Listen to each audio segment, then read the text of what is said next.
Good morning. You're with us here on a fresh new edition of Bazaar Morning Call. We are coming to you live from the CNBC-TV18 News studios. It's a big morning with the Fed decision overnight. 25 basis point cut in the bag. What next is the question. I'm Prashant. With me, my colleagues Nigel and Surbi. Guys, good morning.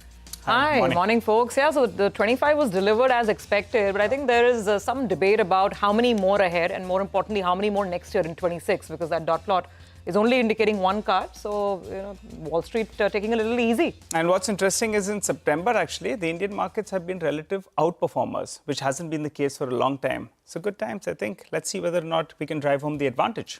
Well, let's take it from the top then in terms of where we stand. We know some stuff and the other stuff we don't know. What we know is that there has been a 25 basis point cut.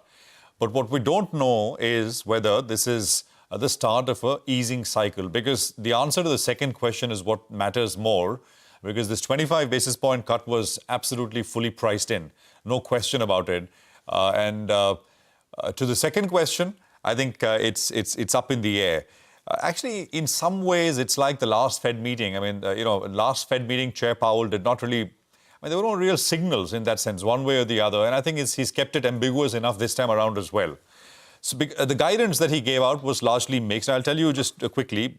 First of all, both the dots, which is essentially where Fed members see rates moving to, that was dovish. So basically 2 more rate cuts this year. That is essentially the median dots and what they're showing.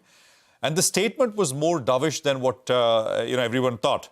At the press conference, the discussion around downside risks to labor market were meaningful. So you look at the dot plots, you look at the statement, and you look at the press conference and the thrust of the press conference, all of it largely indicating that, they're more concerned about, of course, eye on inflation, but they're more concerned about downside risks to labor markets developing. But there was this, I think, one line or one phrase which Fed Chair Powell used, which I think is being interpreted as hawkish.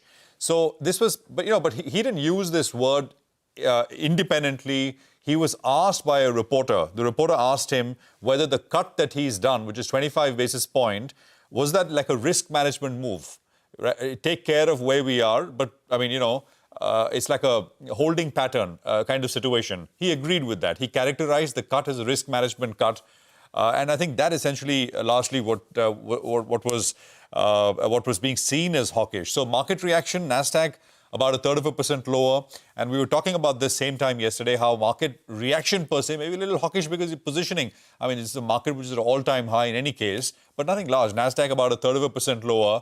Yields went up. The 10-year was up about 5 basis points, and the dollar index was up about 1/3% as well, but still under 97 on the broader dollar index.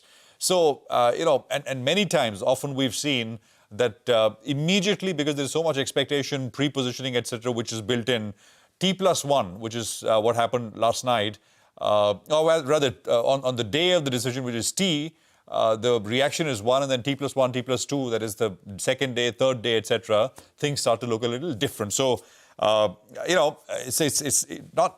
doesn't change the direction or expectations in a very large way, one way or the other, I would say, in terms of what's happened last night. Now, I'll just circle and tie in the levels here. The Nifty is, of course, and the Bank Nifty, both have continued their up move. Yesterday was another positive day, 60-odd points on the Nifty. Next stop, remains the 25,500, 25,550 kind of zone. The next stop in that sense, and naturally that should be the resistance as well. Support for the Nifty is again the 40 hourly, which has moved, it's sort of kept on climbing higher as the markets moved up. 25,130 is that level for the as far as the support is concerned. Bank Nifty, of course, up for the 11th straight session now. It's closed. It cleared all resistances and daily averages. It's also now closed decisively. Yesterday's close. Day before yesterday's close on the Nifty Bank was exactly at the 61.8, but with yesterday's move, we've decisively cleared that sort of zone and that level as well. So now we get to the next stop for the Nifty Bank, and that'll come up on your screen, 55,860, which is the first level. That's the upper daily Bollinger Band. And then the high, the swing high, 56,156. So those are the two resistance levels. And support for the Nifty Bank is the 40 hourly, which has also been pulled higher. 54,959 is that number as far as the Nifty Bank is concerned. So that's where we are at. GIFT Nifty will give you a quick sense of how we're likely to start. 80 odd points higher. So, I mean, good going, great going actually, with the market having pulled about 800 points over the last, 10 odd trading sessions or so. But how the F&O stats looking? Nigel is standing by. Nigel, over to you. Well, I'll take it from there itself. The Nifty is up in 11 out of the last 13 trading sessions. And from the recent swing low, we're up close to around 900 points. So the Nifty's had a good run. And the Nifty Bank, well, that as well has had a good run because 11 straight days of gains is what we have seen. And in fact, the index is up close to around 1,832 points. So good going for both the Nifty as well as the Nifty Bank. The last 11 to 13 trading sessions have been very, very good. Now, two factors have been standing out. One is the institutions have been net buyers. That's precisely what happened yesterday as well. And the second factor is the shorts have been scampering for cover. And in yesterday's trading session, the FIs, yet again, they went ahead and they covered close to around 7,000 contracts, on the short side. And that's heartening, close to around 8,200 contracts. But net, if you look at it, it's roughly around 7,500 contracts. Short positioning now has come down to around 87%. Remember, at its peak, it was close to around 92.6%. Which is effectively the highest we have ever seen. So if you just look at this, 7,500 contracts were covered, and there is short covering both on the Nifty as well as on the Nifty Bank. And that breakup as well comes for you on the screen. Total Nifty futures as well as Nifty Bank. So clearly you're seeing that there are shorts being covered on both those two indices. And a chart will tell you the picture. From around 1.9 lakh contracts on the short side, we are down to around 1.5 lakh contracts on the short side. So close to 41,000 short contracts have got covered out, and that's why we have seen that the Nifty has bounced up close to around 900 points, while the Nifty Bank is up close to around 1,800 points. Moving to the PCR, well, the Nifty PCR has come down to around 1.2. It was running away yesterday, and today it went to around 1.35.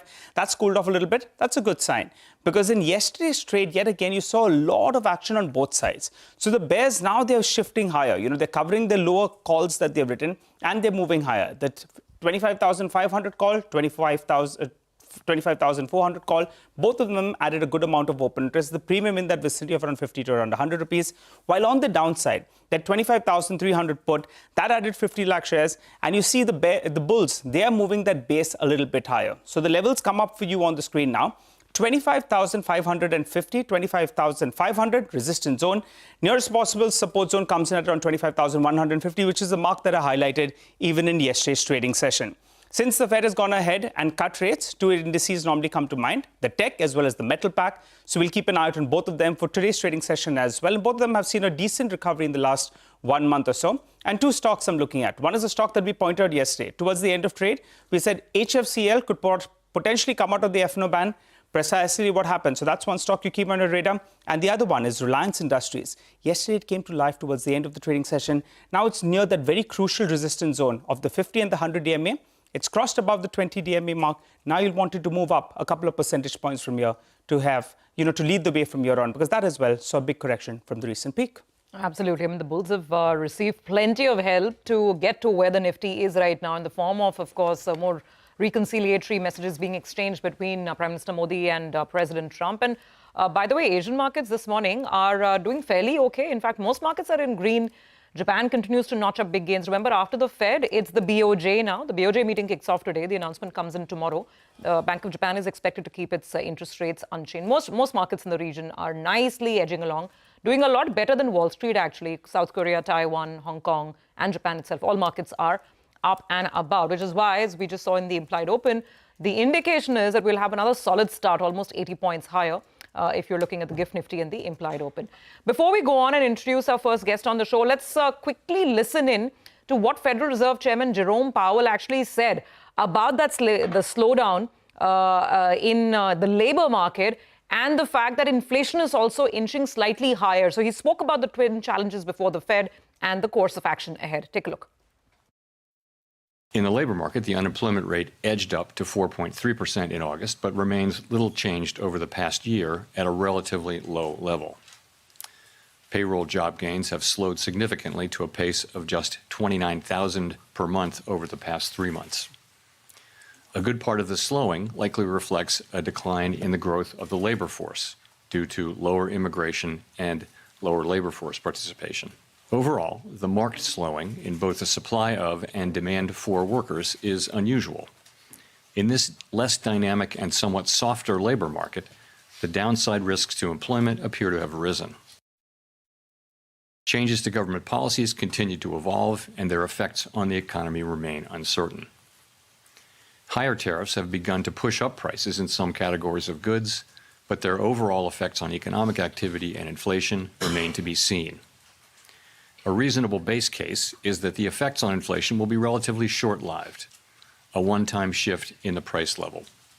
But it is also possible that the inflationary effects could instead be more persistent, and that is a risk to be assessed and managed. In the near term, risks to inflation are tilted to the upside and risks to employment to the downside, a challenging situation. When our goals are in tension like this, our framework calls for us to balance both sides of our dual mandate. With downside risks to employment having increased, the balance of risks has shifted. Accordingly, we judged it appropriate at this meeting to take another step toward a more neutral policy stance. Okay, so that's on the economy and the Fed's mandate of, spurring the labor market and making sure inflation doesn't run away. But then, of course, he was also asked about the Fed's independence. Take a look at what the Fed chair had to say. How can you maintain the public's perception the Fed is politically independent with this dynamic? Thank you. So we did welcome a new committee member today, as we always do, and the committee remains united in pursuing our dual mandate goals. We're strongly committed to maintaining our independence. Actually, if anything, it looked like the entire Fed, the FOMC team came together rallying behind. Maybe I'm exaggerating a little bit, but the point is there was only one person on that FOMC committee which asked for a 50 basis point cut. That is Stephen Miran, who's Trump's person. Others, like Waller, etc., who were pushing for a 50 basis point cut, actually did not. They voted for a 25 basis point. And these are people who are running and who have their hats in the ring to becoming the next Fed governor. But they all sort of, are voted for 25 basis points. So that was interesting. We'll just quickly run you through what's coming up here over the next 2 hours or so. So we have, of course, the global discussion and implications for India. In just a minute or so, we'll speak with somebody from S&P and Conrad Saldana, who manages a large amount of money here in India. Then Neeraj Kanwar, Vice Chairman and Manager Director of Apollo Hospitals, will be with us on the sponsorship deal with BCCI. That's at 8:35, 9 o'clock. Dayanand Mittal of JM Financial talks about trends in the oil and gas space. 9:20, Sunil Kaul of Goldman Sachs will be a market master of the day. 9:35, the management of KEC International, the impact of the potential GST cut on CAPEX plans. And GE Shipping will be our management at 9:45. We'll talk about what's happening there. And towards the end of the program, it's a curtain raiser, JP Morgan Annual Conference, Lata in conversation with Sajid Chinoy and Sanjay Mukim. So that's the Economist and Equities View. All right, time to slip into a short break. But up next, we've got a lot of stocks that are lined up for you. So we go full throttle on all those top 10 stocks. Don't go anywhere.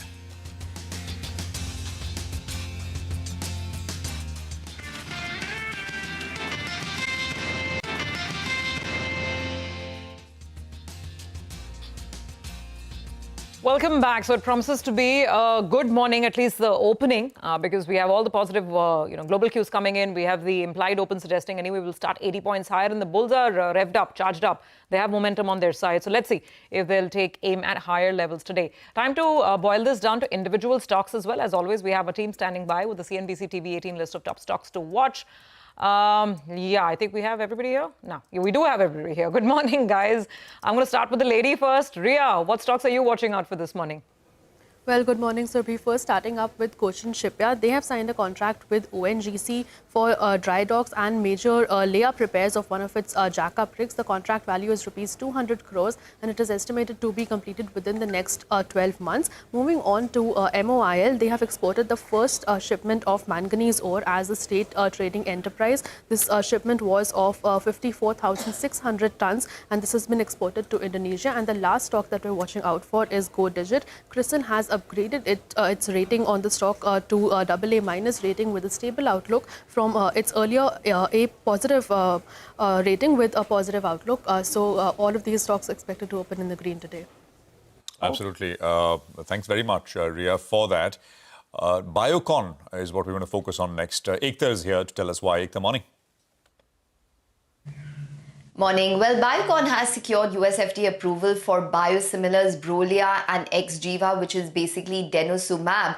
The combined market size of both of these biosimilars is $4.5 billion to $5 billion in the US. Now, the revenue potential, however, for Biocon, according to analysts, should be around $100 to $150 million because it is expected to be an 8-player market, and Biocon is the 5th company to receive approval for this particular biosimilar. 3 players have launched and 3 more are still awaiting clearance. Analysts say that the Biocon's fact that they've got interchangeability designation strengthens their ability to capture market share. Amgen has it's in litigation with a couple of players. They've settled with 3 launched players already, and they have a litigation ongoing since June 2025 with Biocon with regards to these biosimilars, and the launch is expected only post the settlement. So yes, it's a big biosimilar, but nonetheless, the opportunity for Biocon, according to analysts, is expected to not be as much as anticipated. Okay, all right. Thanks a lot for that, Ekta. Well, let's go across to Vivek. He's tracking some more stocks in the news. Morning, Vivek. Well, good morning. Quite a few stocks in focus on the back of developments. First on the list is listed CDMO player Cohance Life Sciences. Now, remember, private equity Advent International actually went ahead and consolidated all of their Indian CDMO players into Cohance Life Sciences. And today, what we understand from the term sheet that we managed to access last evening is that Advent is looking to offload close to 5.1% of the total equity of Cohance Life Sciences. This particular deal has been done through their affiliate Jasmiral Holdings. The offer floor price is at 900 rupees a share, indicating a close to 7% discount to yesterday's closing price. So total size of the block at that particular rate works out to around 1,756 crore. There is a lockup on stake sale of residual stake of almost 210 days on the seller. Now, after that, what we need to watch out for is whether they look to go ahead and further pare their stake lower. The other 2 stocks in focus, first will be Waaree Energies and their subsidiary, which is Indo Solar. Now, what we understand is that according to filing to the exchanges, Waaree Energy is looking to sell close to 61 lakh shares, almost 15% of the total equity within Indo Solar. Remember, they hold close to 95% stake. So this particular stake sale will help the company go ahead and meet the minimum public shareholding norms. One thing to note as far as our viewers are concerned, Indo Solar, as per BSE, has a trading restricted status on account of IRP as per IBC. And keep an eye out for Vikram Solar, an interesting development, something that the street may be wary of. 3 promoter entities have gone ahead and created a total pledge of a little over 30% of the total equity. Vikram Capital Management has created a pledge of 6%. Gyanesh Chaudhary Family Trust has created a pledge of 20%. And VSL Ventures has created a pledge of 4%. This particular pledge, as per the filing, is created for a borrowing amount to utilize mainly for working capital purposes. It will be interesting to see how this particular stocks reacts today. Okay, all right. So we will keep a lot of these names on our radar. Thanks for that, Vivek. Let's get to Sudarshan. He's watching out for 2 auto stocks, Escorts Kubota and TVS Motors. Morning, sir. Good morning, Surabhi. So it's an interesting launch that Escorts Kubota has made. So if you've ever been to villages, you would be knowing that what the issues farmers face in conventional threshing. So when they do conventional threshing, major part of your crop gets wasted while threshing. So now, to resolve that issue, Escorts Kubota has launched new combined harvester, and it has used the technology of Kubota. So what it does, it basically cuts the straw from very base, and it reduces the breakage of any like crop, especially basmati grain rice, and now that can be reused. So it would help not only resolve that issue, but also companies saying that stubble burning issue that North India faces, it might be resolved. Now, the second launch that made by TVS Motor, it has launched King Deluxe Plus CNG 3-wheeler in the market of Tanzania. It's going to target fleet owners and commercial use, and it will have 5 kg CNG tank with 8-liter petrol fuel tank as well. Okay, so I can tell you that that issue, I think not only people who've been to villages in India, anybody who's been to North India knows the massive stubble burning issue. So yeah, I mean, hopefully this offers some sort of a solution. Thank you very much for that. With that, let's quickly recap our list of stocks to watch. The ones that have positive news flow around them this morning are Biocon, Waaree Energies, Cochin Shipyard, Moil, Go Digit, Escorts Kubota and TVS Motors. Stocks with negative news flow today would be Cohance Life Sciences, Indo Solar and Vikram Solar. Okay, all right. Well, those are all the stocks that we're looking at, but plenty of action with the commodity space. Manisha Gupta joins in to tell us more about that. Morning, Manisha. Morning, Nigel. Thank you for that. Well, after that huge run-up that we saw in many of these commodities to the run-up to the U.S. Fed meeting and 25 basis point rate cut delivered on expected lines, we're looking at some profit-taking coming in right now. So the gold prices to begin with, after hitting a high, all-time high of $3,704 an ounce, is trading at $36.60 right now. We've seen more than a percentage point of decline in the overnight markets. Not just gold, many metals went for profit-taking as well. You had silver come down by 2%. Platinum fell 2.5%. Palladium fell 2%. Copper was down 1.5% as well. So very sharp declines coming in for many of these. In the Asian markets, while we've seen gold and silver kind of stabilize, copper, zinc continue to see further declines right now. Jeremy Powell said that Fed is in a meeting-by-meeting situation regarding outlook for interest rates, so markets trying to read between the lines onto that one. Not just metals, if you look at the crude oil prices, we seem to be extending declines onto this one as well for a second straight day. While the U.S. crude inventory saw a decline, but the distillate stocks have run to a Jan highs, and that's weighing onto the markets, anticipating that now with the summer demand season done with, it really could be about refinery maintenances, higher supplies going forward, and the street is also looking at the OPEC Plus meeting now, where there would be a discussion on the production and consumption numbers and capacity as well for the rest of this year and the next as well. So the next cues for the crude oil prices will coming from that.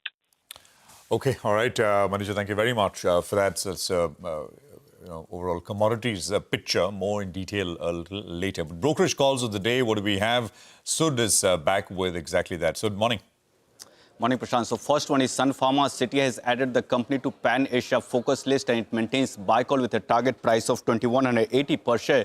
It expects revenue for innovation business to rise to $3.2 billion by FY30 from current level of $1.2 billion. Also, it's expecting revenue growth to be backed by first, comprehensive formulary coverage. Second, company has a clear edge in clinical profile, especially in safety. And third, Illumia's potential approval and expansion. And on the valuations front, also Citi believes that post-correction, it has become very reasonable. Next one, HSBC on telecom. It's saying that tariff hike potential in 2026 has increased considerably. Also, growth drivers remain intact for both Jio as well as Bharti Airtel, and ARPU growth is expected to increase further.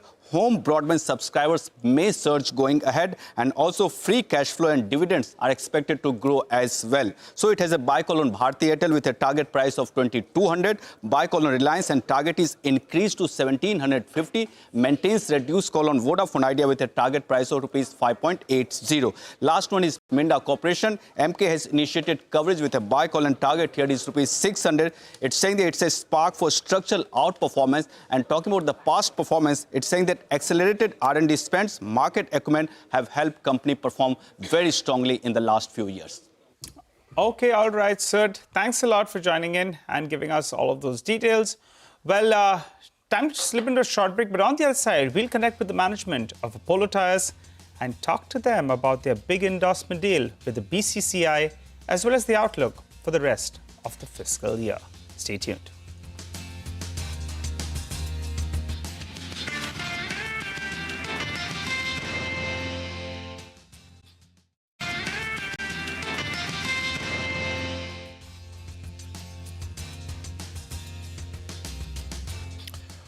Okay, welcome back. There's 35 minutes to go for the pre-open session to kick off. Conrad Saldana is with us, Managing Director and Portfolio Manager at Neuberger Berman. Conrad, great to have you with us here. I think we've been having some troubles on both ends connecting, but finally can see you clearly. Hopefully can hear you clearly as well. I hope you can hear me. Just a quick word on the Fed in terms of whether the question was whether we'll get a sense of whether this is the start of a bigger easing cycle. Do we have that clarity? Because that is meaningful for dollar downside views and EM flows, etc. Prashant, hopefully you can hear me. Good to connect again. Obviously, it's a 25 basis point cut. If you ask most economists in the US, this should be in a string of cuts coming through. I feel that Chairman Powell, while he's opened the door, hasn't given a super dovish view or max dovish view on this. And so he's trying to calibrate. Obviously, the labor markets are softer, and he's trying to preempt that. and inflation doesn't seem to be a concern. However, I would just caution that, with the tariffs, price increases, given how much that was pre-bought in terms of inventory, we haven't seen that yet. You saw a PPI figure that was strong, and in certain areas, you could see 50 basis points a month, which could be 5 to 6% in terms of inflation. So we haven't really seen that. So it might be super premature to think that this is onward and beyond. And I think we'll have to see how earnings also come through. But given that the dollar has started to weaken, it does give a positive backdrop to emerging markets and a lot more policy relief from an external source to countries such as India in their policy making stance. All right. Hi, Conrad. Good to have you on the show. But what about the state of the economy with regard to the United States? Because you're getting mixed signals. As you said, the negative impact of tariffs will come in the next quarter. The dollar index as well has weakened, which in turn, for consumers out there, will make things a little bit more difficult. But looking at some data from US commercial banks, out there, the loan growth actually has gone up. So how are you reading the US economy? Because, you want that not to fall apart. Your take on that? Yeah, I think generally the US economy is super resilient, right? And none of us would have expected coming through here, whether it's inflation, whether it's growth, has really been strong. I think earnings are coming through reasonably well. I would say it's a divergent economy. The higher end spending in the US continues to do well. I think it's going to be how the mass market in terms of consumption holds up. We don't know that yet. And I think that's already seen some pain points. But I would say the economy is very resilient in the US. I do not see the wheels falling off here as much as people expect that. The bigger question becomes longer term is how does the fiscal environment look, and what does that mean really for the long dated bonds versus what the Fed does on the short term, because really nobody finances on the short end. So given we want to see that softness in the mortgage rates, et cetera, that could help with consumption and affordability. That's going to be the bigger picture and the bigger question rather than what the Fed does on the shorter term basis. So it's about fiscal discipline. It's about how much can be done in terms of tariffs and the raising of it. But the question becomes is who really finances that, and what's the actual inflationary impact of that once it starts to roll out and come through? And that we won't see for another couple of months at least. Conrad, let's talk about India now. I've started to hear this view increasingly that new highs by Diwali, all right? So, but that's about 4-5% from where we are now, right? But that's okay. And more than one, 10-12% by the end of the year, this year, remaining year. Now that's the bigger view. And I don't know if you have any thoughts. Sometimes these things are self-fulfilling prophecies, right? I mean, somebody says, and you got, and reasons are same old. FI positioning is very low. It's not as if anything great has changed, but maybe at the margin that consumption will pick up because people will spend more. 22nd is when these cuts go into effect, which is next week. Your thoughts on the market, this market view which is emerging? Maybe it's wishful thinking and maybe it's self-fulfilling, Prashant. We'd like to think so. Listen, earnings haven't been strong, right? We've seen that. And consumption has been weak. Maybe the GST does help. I think if you get more of these, you can look at them across markets. If you start to see more in terms of appliances, rebates, things like that, that stimulate consumption, I think that's a huge positive for the economy, and especially for the consumption stocks that haven't really done much. And so I think that's an important point to watch out for. I think you still got some pain over the next couple of months, potentially this quarter, and maybe into the end of the year with the Diwali season that starts to bottom out and starts to turn again. I think that is probably more structural for me versus trying to pick, do people rush out and try to consume? It comes down to job creation and, importantly, wages. I don't see that structurally turning. It does help in terms of the stimulus, but we'll have to wait and see. I would think into the festival season, that's going to be much more a bigger driver than seeing that people rush out on GST and any of these cuts and start to spend. That's my view from afar, just practical looking through markets, different markets and cycles. But it comes down to, can you see that in the revenues? And importantly, can you see that in earnings? Because the market is not cheap as much as it might have underperformed. You're not looking cheap particularly, and I think you need to see that earnings growth come through. All right, Conrad, let's get to stocks then. Here in the Indian markets, maybe the headline index doesn't do, what the most bullish views on the street are. But always, y'all are, on the hunt for some good bargain buys. In the past, you've mentioned a couple of stocks. I think Shyam Metallics, Jyoti CNC, Orient Pro, some of those stocks you like from the broader markets. Tell us, what's new? Nigel, we don't change our portfolio a whole bunch. So I would say that when there's opportunities, when these stocks underperform, partly because of liquidity, right? And as you mentioned, foreigners selling, part of it is because EM as an asset class saw outflows. Now you're starting to see that reverse, where you're starting to see, thanks to the weaker dollar, you're starting to see money coming back into EM. And partly people made that switch from India to other markets. The tariff noise did not help in that regard. But for us, I think, where I think the structural growth going to come through in manufacturing. That's what is needed. And I do think whether it's a NetWeb that we've owned for a long period of time, I think that continues to do well. I think the power infrastructure side, you've seen softness in names more recently, like Voltamp.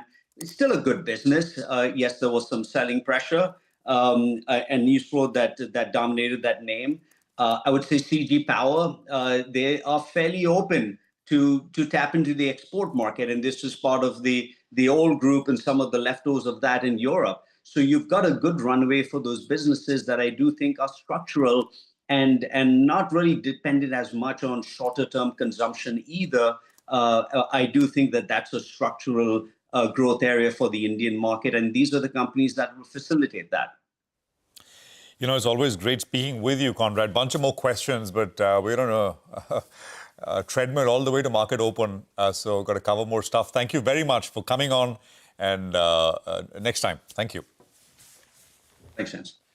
All right. Well, Apollo Tyres is what we want to address next, right? They this week signed a 3-year deal to become the lead sponsor of the Indian cricket team's jersey. Joining us today is Neeraj Kanwar, Vice Chairman and Managing Director of Apollo Tyres, to discuss his partnership with BCCI and share insights on the tyre industry outlook as well, especially in the wake of the recent GST cut.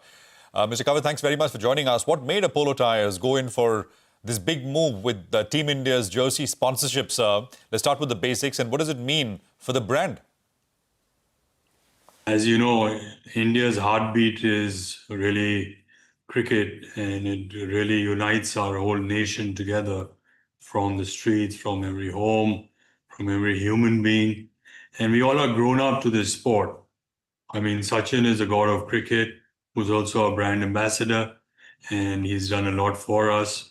I myself am a diehard cricket fan. It's a national pride for us, and that is what Apollo is also. It's the core of India, and Apollo also is the core of India. And that's what's highly motivating for me, to see that finally we have entered this sport and we've gone right to the apex of the sport. We've not gone down the line, we've gone right to the top to represent ourselves as being Indian on the Indian national team, which gives us a lot of pride because we are a high-performance car tire manufacturer. India is a very high-performance cricket-playing nation, and so we saw a very good synergy between us and the Indian cricket team. And we hope we go the long distance with this.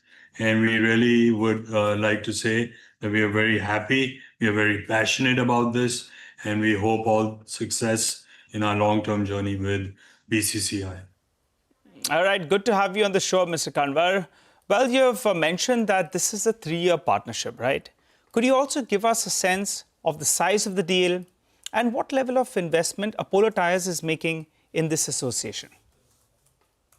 It's around 579 crores. Do you see, Neeraj, do you see this partnership as a long-term association beyond the initial 3-year deal? And what are the key objectives that you're trying to achieve through this collaboration with Team India? Well, firstly, yes, we are in it for a long term. So I don't look at a 3-year span, I look at it a much longer term, because whenever Apollo has tied up with someone, for instance, and the writing is on the wall with Man United, this is our 13th year with United. So it's been a long journey with Manchester United. So that's a real live example to tell you that once Apollo collaborates with such a big brand, which gets a nation the pride, Apollo will stay. It's a long term, it's a century, and centuries to come. What it does to us, as you know, we are available in 100 countries. It's an international sport today. With the help of BCCI, they have made India really as a global map, on the global map. And we basically, it looks at enhancing our consumer trust. Apollo is leaders in this category. So consumers' trust with our product is going to be more enhanced. We believe we can get more new distribution into this networks, whether it's in India or whether globally. And so, yes, there's much more to see what really happens with this new brand that we've taken on.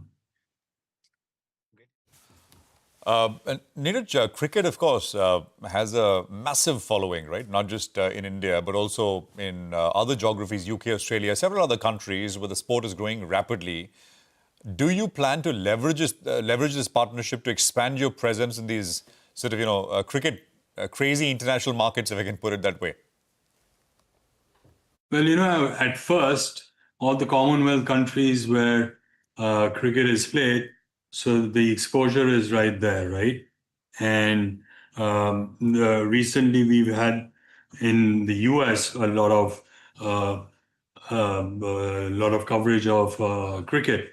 So cricket is growing in other nations as well, and visibility is becoming more and more because with international TV channels and with social media, people are watching more cricket outside of India. And that's an advantage to Apollo because Apollo, as you know, has two brands, the Apollo and the Fredestein brand. And that in itself will give us a lot of visibility in the consumer space all across the world, not just India.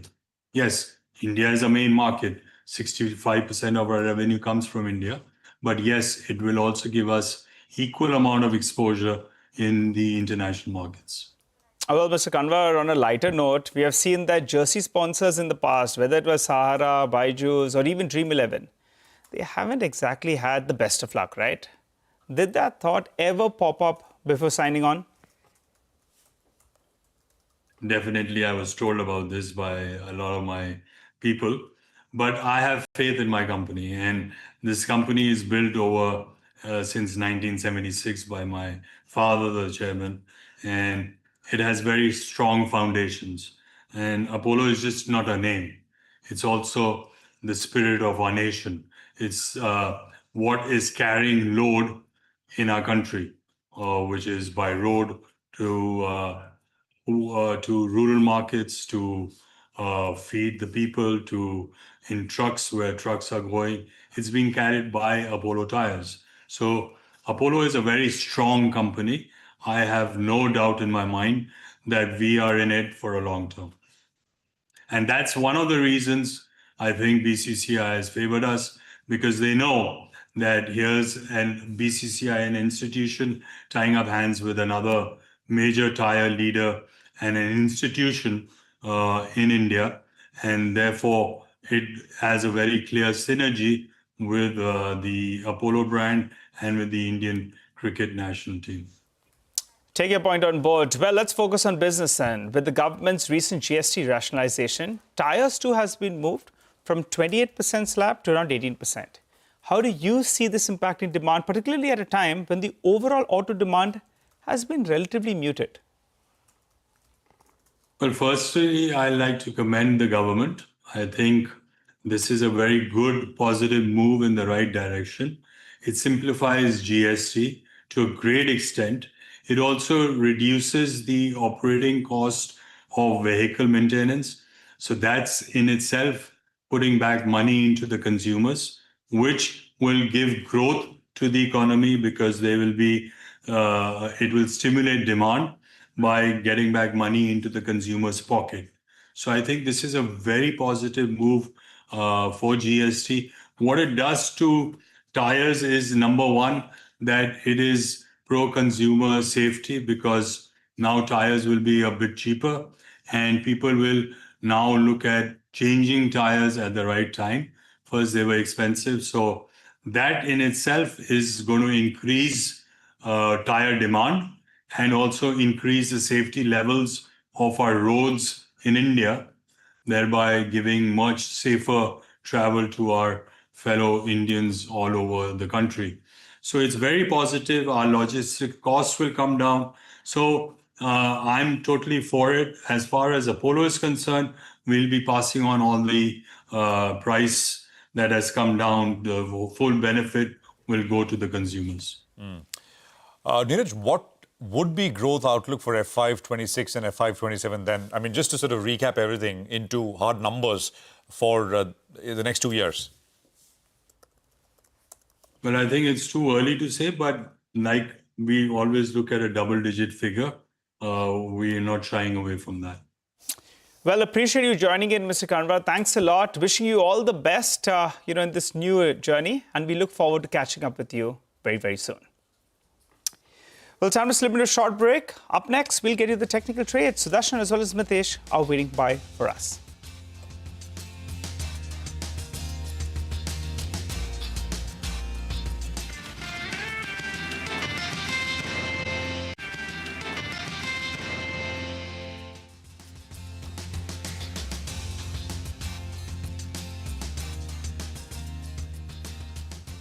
Welcome back. We are putting the spotlight on a couple of individual stocks now, starting with yesterday's stellar listing. Urban Company was such a headline grabber yesterday. The listing premium was 60%. So obviously for those who got allotment, they would be extremely happy. But the question is, what now? At current valuations, what is the view on the company? What are the growth prospects like? Let's go across to Mangalam to find out more. Mangalam, morning. Good morning. So a couple of things. Yesterday the stock did extremely well. It was expected to do extremely well given the sort of excitement that there was for the IPO. Over 104 times subscription is what we saw. But at the same time, people compared it to the market caps of Zomato, Swiggy, as well as Urban Company itself. The explanation being that, okay, if the total addressable market or the total audience pool for all these companies is the same, then why is there such a big market cap difference? Where you look at Urban Company at close to around 28,000 crore, even after a 60% pop yesterday.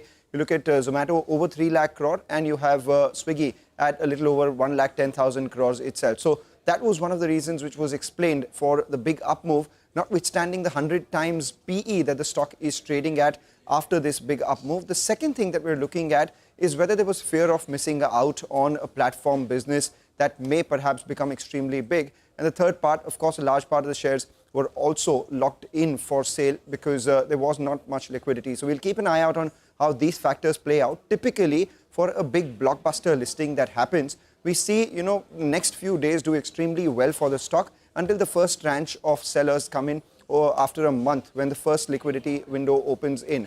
But a couple of things we'll have to watch out for: how the company grows from here in their core business, how the margins expand out there, and more importantly, profitability. And at the same time, their other growth driver, which is the hardware business, the native business, how does that grow? We spoke with the management yesterday, and they said that currently they're present in around 50 cities. They have the potential to expand to 200 cities by FY30. But more importantly, they are looking at between 30 to 40 times growth in their native business, very close to break even out there. But they are expanding into other hardware products as well.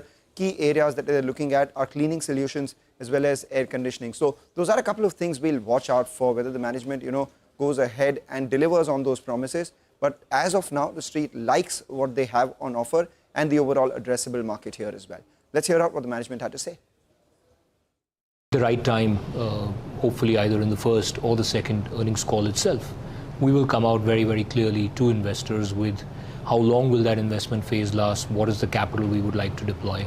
I think today we are playing in many services, but not the end state of everything we can do. So in the end state, any service in the four walls of your home will very much be part of our ambition and our playing ground.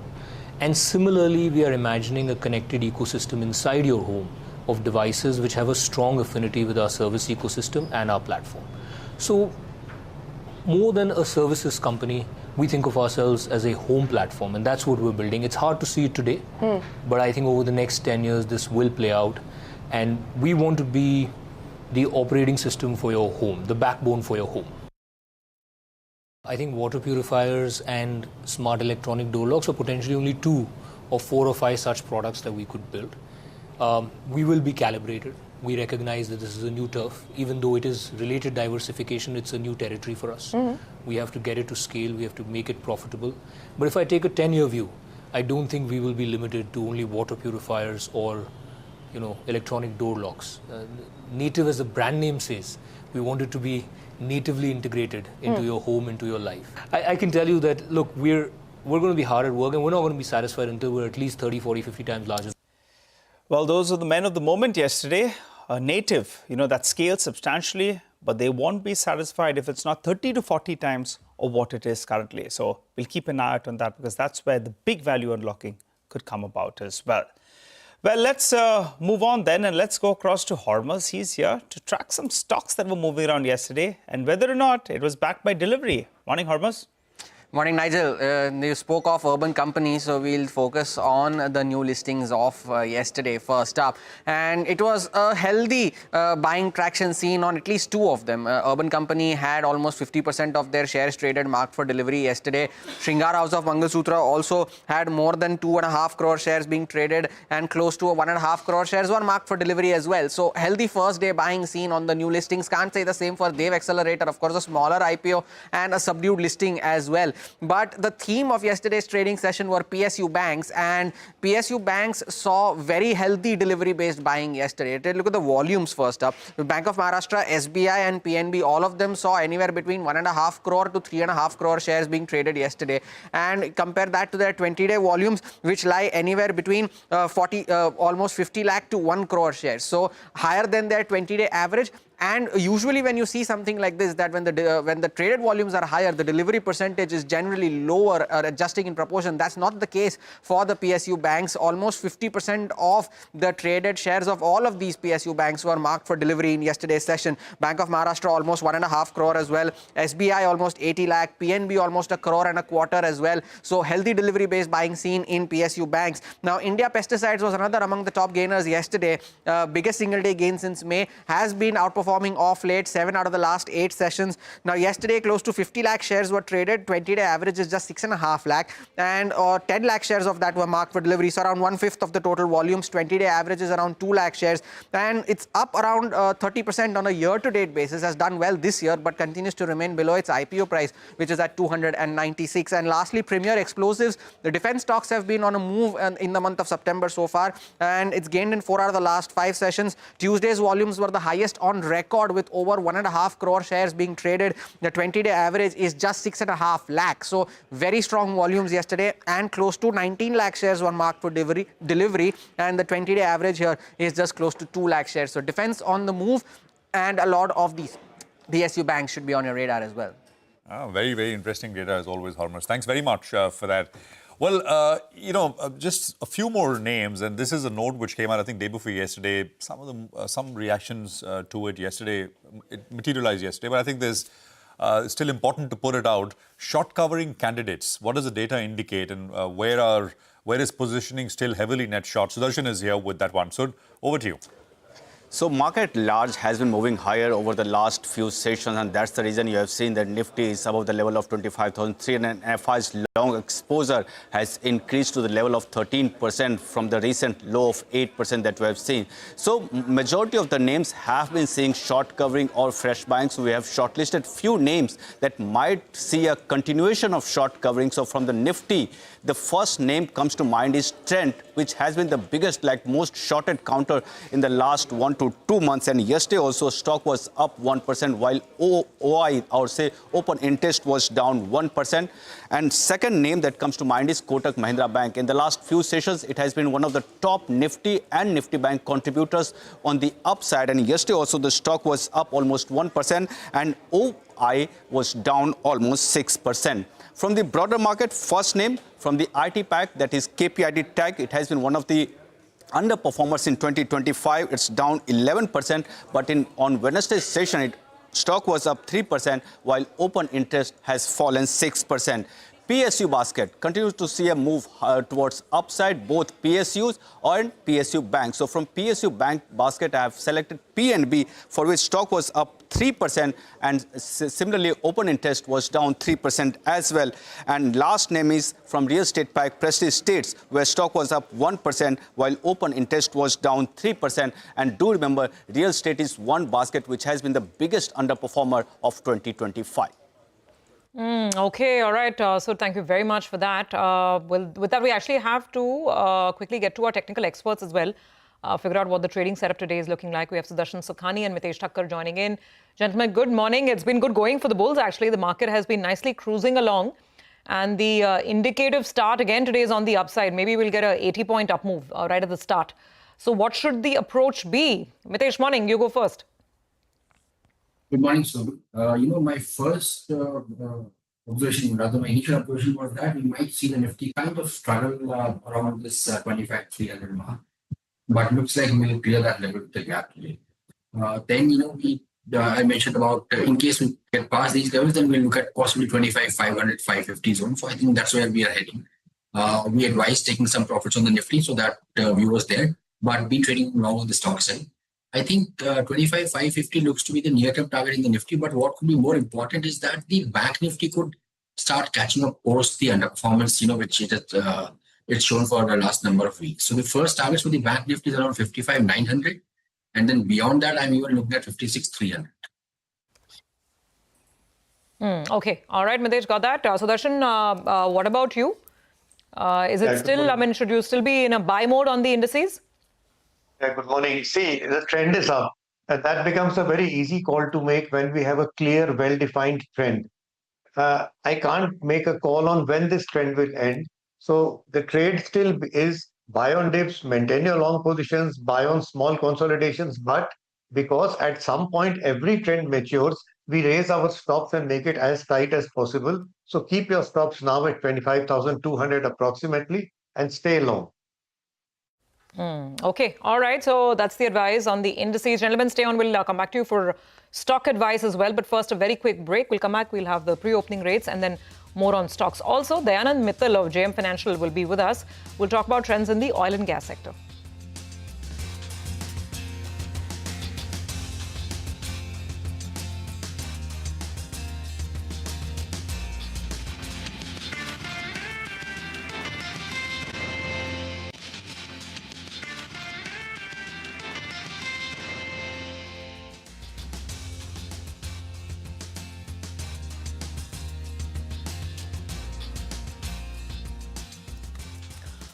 Welcome back. Well, we will be getting the pre-open rates by about now. So let's see. Okay, the first rate is in a very different direction compared to what the implied open was telling us. So let's just wait by for this to settle for a bit. In the meantime, let's discuss stocks as well with our technical experts. Mitesh, what's on your list today?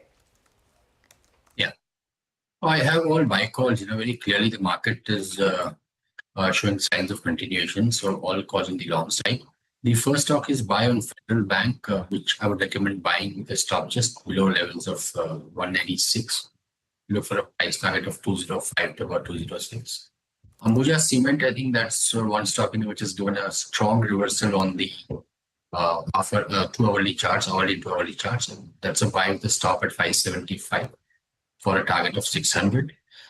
Also a buy on NCC with a stop at 212 for targets of 224, and a buy on BPCL is the final call. That's a buy with a stop below 318.5 for a target of around 334. Okay. Sudarshan, what about you? Stocks for the day? Well, it's a buy list. Oberoi Realty is a buy with a stop at 1625. Let me point out that the real estate index may be finally bottoming out. ONGC is a buy with a stop under 232. Nykaa is a buying opportunity. It's a short-term buy with a stop under 238. And finally, Dalmia Bharat, again from the cement pack, which Mitesh was also talking about, is a buying opportunity, stop under 24.22. Okay, all right. Thanks a lot for joining in, gentlemen, and giving us all of those details. Well, let's focus on the oil and gas space then. We're now joined by Dayanand Mittal, the oil and gas telecom research analyst at JM Financial Institutional Securities, who joins us on the show. Hi, Dayanand. Good morning. Thanks a lot for joining in. Well, the next big event for GAIL is going to be the tariff increases, right? How much upside would tariffs bring for GAIL, if you've done some math on that? And also, GAIL's, GAIL gas listing, how much, it adds to the valuations? If you could give us some brief numbers. Yeah, good morning, Ajil. Morning. So, in terms of tariff hike, is long pending since the APM gas got deallocated for the gas transmission business, and the cost of their operating cost of gas with the use in transmission business has gone up significantly from $3 to now $10. So given for GSPL regulator had made those changes, so for GAIL it's just a matter of time when those final numbers gets revised. So our expectation is versus 57-58 rupees per unit that they get currently, we are building in conservatively 65-66, while companies applied to PNGRB for 77 odd. And companies saying at least they're confident based on their understanding that 71-72 is what they should get. So assuming they get closer to 71-72 versus broadly we and Street are building about 65 odd, so there could be about 10% odd upside to earning and similar kind of an upside to valuation. So that's on the transmission part. So I guess it's a matter of time before it comes. Don't think there's much debate on the rationale for the hike. On GAIL Gas, yes, listing is pending, but last 2-3 years, the outlook for CGD sector has got a bit deteriorated, particularly after the Russia-Ukraine crisis, leading to spike in global gas prices. And hence the input cost for all the CGD companies, given APM deallocation, surge in APM pricing, high spot LNG prices. So the outlook for CGD company has deteriorated over the last 2-3 years. So we are not very optimistic about too high a valuation for GAIL Gas, but yeah, whenever it happens, so we don't build much upside per se from GAIL Gas listing as of now, but whenever it happens, that could probably some 2-3% kind of a bump up to valuations as well. Okay, got it. All right, not too much on that front. All right. Could you tell us, about, since we're looking at oil and gas space, and now you have crude oil prices, that earlier this year went down to around $55 a barrel. They popped back up and holding around this $66, $68 per barrel mark. What's the view on ONGC as well as Oil India? Do you think valuations and steady crude prices with the hike in production are enough to be interested in the stock? So we have a positive view on Oil India. Also, we like ONGC, but we prefer Oil India. First, just on quick view on crude price. So our sense is the two key global players who are driving this prices, one is Saudi, second US. So the near-term interest seems to be aligned to keep crude price a bit soft, particularly US. US President wants Fed to cut rate. We saw one cut yesterday, but it's small in what US President wants. And they also want Russia to come down to the negotiating table. So for both these to happen, then US President needs oil price to remain soft in the near term. And given Saudi's strong relationship with the current US President, Saudi is obliging to it. And so this last week, OPEC plus output hike, where they're now reversing the second set of voluntary cut of 1.65, that came as a surprise to us. And in our view, that will ensure crude remains soft for next 3-4 months, because this monthly hike might continue till US President gets both his objectives. But from a one year plus view, we think Brent prices are likely to stabilize more around $70-72, primarily because the break-even price for shale is around 65-66. Plus Saudi needs high oil price to match its fiscal deficit. They need about 80-85, and also they need to keep selling stake in Aramco to fund this diversification strategy. Also, US President wants shale investment to continue, given for the US energy exports will be a key source of reducing trade deficits.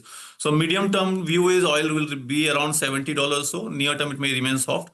So next 3-4 months perspective, maybe ONGC Oil India remains soft, But yeah, I think valuations are quite reasonable. They're discounting $60 kind of net crude realization. So downside is quite limited. So one can buy with a 1 year view, I think, in both the names. We particularly like Oil India because it could be a 2-3 year compounding story. Dayanand, finally, I was going through some notes which were trying to get to the overall currency impact, because the rupee is down 3% over the quarter. So whether you're talking about, city gas distribution companies, even, oil marketing and refining companies, at the end of the day, they're all importing, directly or indirectly, whether it's oil or gas. Are you baking that into your estimates? I mean, overall, as we gear up for this earnings season, what should we watch out for? So from oil marketing companies, things are quite robust. Last year was a very, very strong quarter, 1Q. 2Q would also be quite healthy, though maybe down QOQ. This currency moderation will provide some relief. The sharp depreciation of currency was becoming a concern, so some relief there. But what's more positive from OMC's perspective is crude likely remaining soft and hence marketing margin remaining strong. So OMC's 2Q should be quite decent, above normal earnings. For CGD companies, yes, this given they don't have much ability to take price hikes, given very limited differential between CNG and petrol diesel now. So this INR appreciation should ease concerns which was arising over last few months when INR was depreciating sharply. So CGD should be a steady type quarter, nothing major in the results. OMC should be a strong quarter in 2Q. And what's your top OMC pick in that case? So we are more neutralish in OMC, so we prefer more BPCL, and primarily because of its strong refining play, and refining we think margins should remain strong in the near term, and also IOCL, but that's more on a valuation ground. So IOCL is trading at 0.9 time price to book versus 1.2 to 1.3 for BP and HP. Absolutely. Then on this one last question, we've done the micros, etc. Prashant, your morning. Just one macro question, but I think it's also very important. Do you know what is the difference between, Russian oil and, say, the Indian basket? Is the because the difference has been coming down dramatically. Yeah. And that is, at some point, if the difference is immaterial, we may actually stop buying because it doesn't make sense, and then the problem is resolved on the tariffs, etc. Do you know that number? Yeah, so broadly, even OMC's management, we keep interacting. So they broadly suggest the discount is around $2 to $3 per barrel currently. It used to be $3 to $3.5, let's say 6 months back. Obviously, post the Russia-Ukraine crisis, was very high at $9 to $10. This number that I'm telling is net of higher transportation and insurance costs, so net benefit to OMCs, let's say. So given we import about 30-odd%, so OMCs import about 30-odd% of their crude from Russia, so that adds about $1 to the GRM. $1 to GRM for OMCs is quite sizable, about 8 to 10% EBITDA is what $1 implies in terms of overall consolidated earnings. So it's quite sizable still. And given US and Europe is trying to further tighten sanctions on Russia, that would mean the discount might continue. So I don't think the discount is ending anytime soon, unless as part of this Russia-Ukraine settlement, maybe the sanctions gets removed, which is obviously it's very fluid, difficult to take a call. All right, no, absolutely. But as you said, I mean, from $9, $10, it's come off quite sharply, right? So maybe you're at a point where you need to assess at $2, $3, and if it comes a little bit more, maybe the trade-off in that sense. But interesting times. Thank you very much for joining us, Dayanand. It's always a pleasure, and look forward to having you back on the program here on CNBC-TV18. Let's get the 9-10 calls out of the way. There's 4 minutes to market open. Sudarshan and Mitesh are back with us. Sudarshan, you go first. What do you have? It's Oberoi Realty, buy with a stop under 1625. Okay. And Mitesh, what about you? Well, it's just a long on Ambuja Cement for pallets of around 600. Okay. All right, gentlemen, thanks very much. By the way, the pre-open has settled and it is looking good again. 110 points up on the Nifty. A lot of IT stocks. I can see IT on the upside as we're gearing up for the open, so watch out for that. And there is Sun Pharma. Sun Pharma's up 1% in pre-open. Speaking of Sun Pharma, let's go back to Sud. There's some positive brokerage commentary around the company and the stock today. Sud, fill us in. So Citi has today added Sun Pharma to a pan-Asia focus list and maintains buy call with a target price of ₹2180 per share. It believes that revenue for innovation business is going to rise to $3.2 billion by FY30 from current level of $1.2 billion. It has mentioned some of the revenue growth catalyst. First one is comprehensive formulary coverage. Second, it has a clear edge in clinical profile, especially in safety. And third is Illumia's potential approval and expansion that company has been planning. And also on the valuation front, company is saying that it has moved to undemanding levels post recent correction. Okay, all right. Thanks a lot for that, Sid. Going across to Mangalam, because Avenue Supermarkets is going to be in focus. There's a bullish note coming in from UBS. Mangalam, tell us more. There is a bullish note, and it's a very interesting bullish note because, they are positive on the business. They've rolled forward their estimates and multiple by a year. They have a target price of 5,600 on the stock. Why are they bullish? One, they say that growth is set to accelerate. They're strengthening their own e-commerce platform, and more importantly, they have a winning business model with large structural growth opportunities, especially ever since they opened their first store in, the main market of Uttar Pradesh, which is India's largest population when it comes to this state. But the important part that they highlight out here, and remember, DMart is trading at over 77 times FY27 price to earnings. They believe that if the company sustains 18 to 22% sort of growth, then these multiples are tenable. And in fact, they can also expand if the revenue growth sustains above that 20% mark. So that's an interesting one. The first time someone's saying that DMart multiples can actually expand if the revenue growth stays above that 20% mark. So we'll watch out for that. 5,600 is their target price. No, interesting. And hearing that after a long time, multiple expansion for DMart. Possible, of course, revenue growth dependent.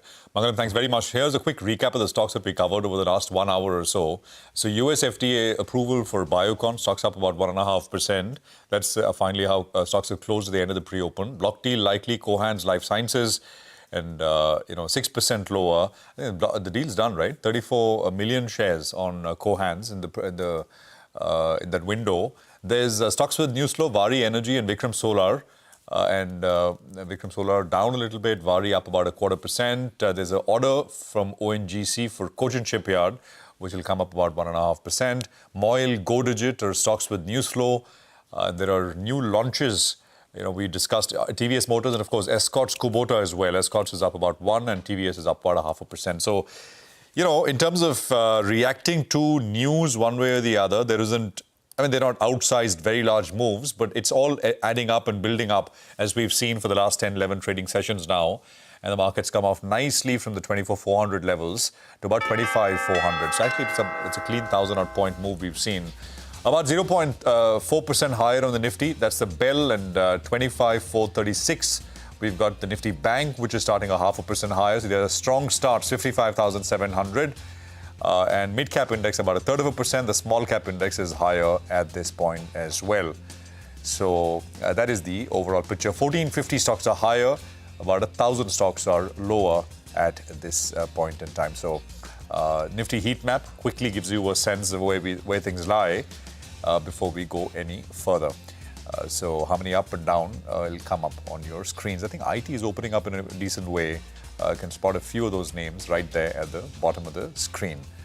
Okay, I think... There's, by the way, while we talk about large caps, look at Urban Company. It's servicing the shareholders very well. 3.5% up again on Urban Company after yesterday's big start. Okay, now it seems to have cooled off. But yeah, maybe we can get the rates from both the exchanges. Yeah, now it's cooling off. 2% on Urban Company. Anyway, large cap, the leadership is all IT. This Fed rate cut has really inspired sentiment, it seems. Infosys, Wipro, HCL Tech. One narrative, remember, is that eventually with lower rates in the US, people will get back to more discretionary spends, the regular spends, even as the AI juggernaut continues along. And that at least sentimentally seems to be helping. So between 1% to 2% up on all large cap IT.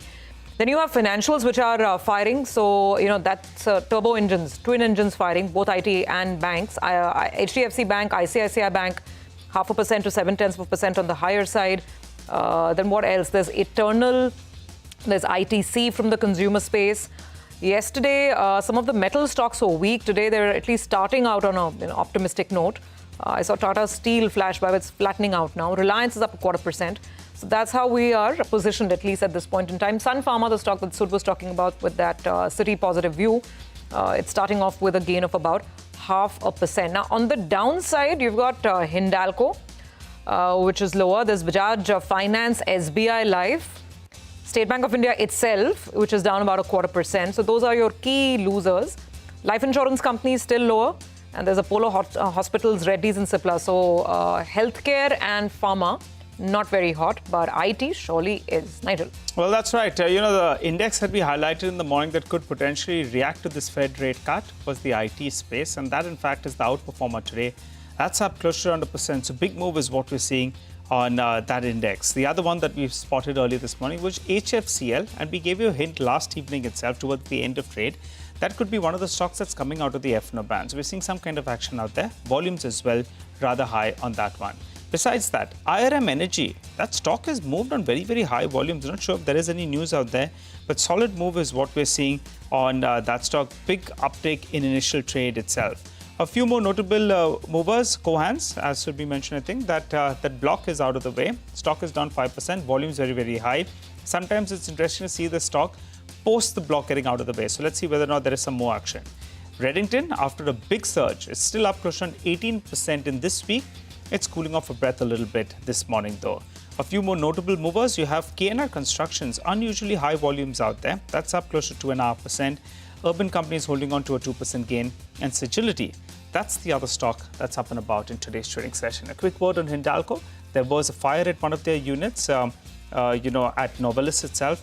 And the stock is a little under pressure, because the Oswego plant, which is, has a capacity of roughly around 400,000 odd, which will effectively mean close to around 10% of Hindalco's total capacity. And more importantly, bulk of their capacity is toward the automotive space, which is high margin business. So you could expect some pressure for the remainder of this quarter, if in case the plant doesn't reopen. That's a stock to track. Absolutely. By the way, we are now up a clean 1,000 points. This is the 14th day from that low on the Nifty. 24,400 was the low, and 25,400 is now on the screen. So that's a 1,000-point move. Number one volume-led gainer is Urban Company. It's up back up 4%, so 173 there. Lots of interest, of course. Zentech is coming up as the third largest volume gainer. It's up 5%. Limit up, I think, for the day, 1621 on Zentech. On your screen. And what else? Heritage Foods is up 3%. Ismo is up about 4%. $1,000 on this one. IZMO. Escorts is up 2%. Subros is up 4%. Saregama is up 3%. So yeah, I mean, this is still very early in the morning, but lots of stuff with volumes moving. And moving in a good way. Tega is down about 2.5%. Stocks at about 2,060, but it's up 30% for the year still, although it's just a little bit off the highs, basically. DCM Shriram is coming up with the 3.33% of a cut right now, 1335, and Aether is down about 1.5%. MobiKwik is another one which had such a sharp move, so it's coming off a little bit from the highs at this point in time. So that's where we stand. Let's welcome in our market master of the day. Sunil Kaul is Global Emerging Markets Equity Strategist at Goldman Sachs. Sunil, good morning. Great to have you with us here. Good to have you back on the program, back on the channel. Sunil, let's just maybe start by looking at things through the lens of markets, from a market perspective. Do you think we are set for new all-time highs shortly? I mean, as some are saying, by Diwali. And maybe there are bigger gains in store. I mean, these things creep up on us. And before you know it, I mean, we're already up, as I was saying, about 1,000 points on the Nifty in the last 14 days. What's your sense? It's a slightly near-term question, Diwali and maybe by the end of the year, but what's your sense? Look, Prashant, I mean, I'm not sure about Diwali or year-end, but look, I think we do expect further upside in equity markets in generally, including in India. I would say, I mean, obviously, we just had the Fed rate cut, but in general, if you sort of look at the global backdrop right now, you're kind of looking at US economy slowing, but avoiding any outright recession. You're kind of seeing Fed cutting rates. We think they will do more, 2 more rate cuts this year, another 2 next year. So still more rate cuts to come, which means many of the EM central banks will continue to have some room to ease policy more. You got a dollar which has been weakening and we think will further weaken from here in. So the setup is one wherein it should be generally pro-risk, right? Weaker dollar, rates being cut, growth kind of holding up in many places. And so that should be, people should be continuing to take risk in EM markets. And that's why EM, for example, is more than 20% up year to date. And we think investors will continue to take allocations in the EM equity markets, and that continues to play out. And in that, we think India will also benefit. And so we do expect markets to go higher. We do have a 27,000 target on Nifty on a 12-month basis, which from current level is still sort of mid-single to high single-digit gains. Whether that comes in a shorter period of time by year-end or Diwali, we'll need to see. But overall, I think given the macro setup, we think markets should still go higher from here. Yeah, Sunil, hi, good morning. Great to have you in. I was thinking you'll sound even more optimistic because I was going back to our old conversation and I remember, and this was before the 15th of August speech and before the announcement of the GST cuts. And we were really, really optimistic on the second half. And you'd given us that target, 27,000 in the next 12 months. So I thought today you will, either increase that target or shorten the time duration because now we have the GST bonanza as well. But still, on that comparison scale, still tempered. But tell us, I mean, your call on consumption spot on. But now how much more? Because stocks have also run up quite a bit since we last spoke. No, I think that's a great question, Surabhi. Look, I think as you recall from the previous conversation, we were expecting a recovery in the consumption. We were already seeing a rural recovery coming through. And on top of that, you got the GST cuts, which I think means that consumption should be recovering in the next couple of quarters. And so we were, even before the GST cuts, we were kind of positioned that way in the market in the sense that we were overweight the consumption pockets and we continue to hold those views. I've been sort of running around in Asia, speaking to clients this week and part of last week. And I would say the consistent feedback around India has been that growth has been coming back, but it's still very concentrated in consumption rather than the rest of the pockets. And that's kind of our view as well. And there has been more going on in the rest of the EM pack, which is where the action has been. And obviously people are quite excited about the AI story. And you got the North Asian markets and China to play that. There have been sort of more catalysts in the rest of the EM in terms of corporate reform story in Korea, more excitement around Europe and the markets in there. And so I think the general feedback has been that India doesn't play into the AI story. You have consumption coming up, but you haven't seen much pickup in the credit growth. You haven't seen sort of IT obviously today is doing well, but it's still a US sensitive sector. And in the case that US growth is still slowing, it has come off in the last year, but people are still a little bit reluctant to take exposure there. And then given government has been consolidating on fiscal and they have given the consumption boost, the general sense is that they might moderate the infrastructure spending. And so you go through the sectors, it just feels like consumption is the bright spot, which we agree and we are positioned there, but the other sectors might take a little bit more time, which is why the upsides is more kind of moderate in our estimates. Sure. Sunil, so I'm just trying to understand that incrementally, when you map earnings now, overall for the market, for the wider index, or even for, let's say, consumption companies, where are you at? And have those estimates been bumped up after the GST cuts? Some ranges or numbers would help here. Yeah, I mean, that's a great question, Surabhi. So I think we have, I mean, obviously the second quarter reporting season was generally pretty decent. The bar was low, but I think we got the underlying earnings growth of around 12%. Our full year number for calendar 2025 is about 11% earnings growth, and we think we are kind of on track to meet those. We have started to see in the last couple of weeks sort of earnings upgrades in the consumption space, notably in staples, in discretionary. And so I think the sentiment is starting to improve. When you look at the broader market, there are still more downgrades that have happened in the last 1 month since the GST announcements. Then we have seen upgrades, which means the net sentiment is still sort of in the red zone, wherein downgrades are more than upgrades. But incrementally in the last 1 month, we have seen consumption pockets, people raising numbers. We think there's still more to go there, and so we can start to see more upgrades in the consumption sector. And as I said, we think we should be able to achieve that sort of 11-12% earnings growth, which is what we have. We also did some deeper analysis around the GST cuts and the impact of that on corporate earnings, and our sense was that, I mean, obviously you have to make some assumptions in terms of how much demand elasticity in different sectors. But our sense is that in general, it could improve India's earnings by 1 percentage point. It sort of looks a bit low, but it's because it's concentrated in consumption, and large parts of the other markets do not really benefit from GST. But net, that should be accretive for underlying earnings. We haven't raised the numbers a lot because some of that gets shaved in because of lower growth on the infrastructure side and the continued uncertainty around tariffs. So net, we still think overall there is a net positive earnings impact from the GST overall for the market. Hi, Sunil. Good to see you, Win. I remember exactly 12 months or so ago, we had quizzed you about the Chinese markets, and you said maybe the Chinese markets from 9.5 times could trade around 11.5 times as well. And that's what could cause them to, that index to do pretty well. And that's how it's played out, right, in the last 1 year. Indian markets, actually, MSCI India is struggling, while you have the MSCI Emerging Market Index that's done far better. So we have relatively underperformed. Give and take everything with the kind of action we have seen both on the fiscal and the monetary side.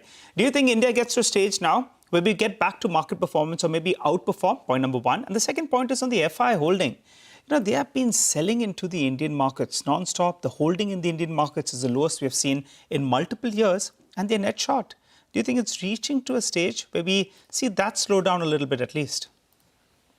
Look, Nigel, I mean, you're exactly right. I think India is, depending on whether you look at MSCI India or Nifty and dollar or local returns, but India is flat to moderately down for the year. EM is up 25, 26 for the year. So you have sort of seen more than 20% underperformance for India. That's the largest underperformance India has seen on an annual basis in the last 30 years. So it's been a stark underperformance, and China has done much better. We were lucky in terms of our allocations that we were overweight China, we were overweight Korea. We downgraded India, as you may recall, back in October last year, so almost a year back. And so that relative call wherein China has outperformed, Chinese equities have outperformed Indian equities by almost 70 percentage points, has worked very well. So you're right in asking, and foreigners have sold, and are we at a point wherein some of the mean reversion can happen? I would say, look, I think the valuation premium has definitely come down. When China was at 9-10 times, India was at 24-23 times. You were looking at 100% plus premium.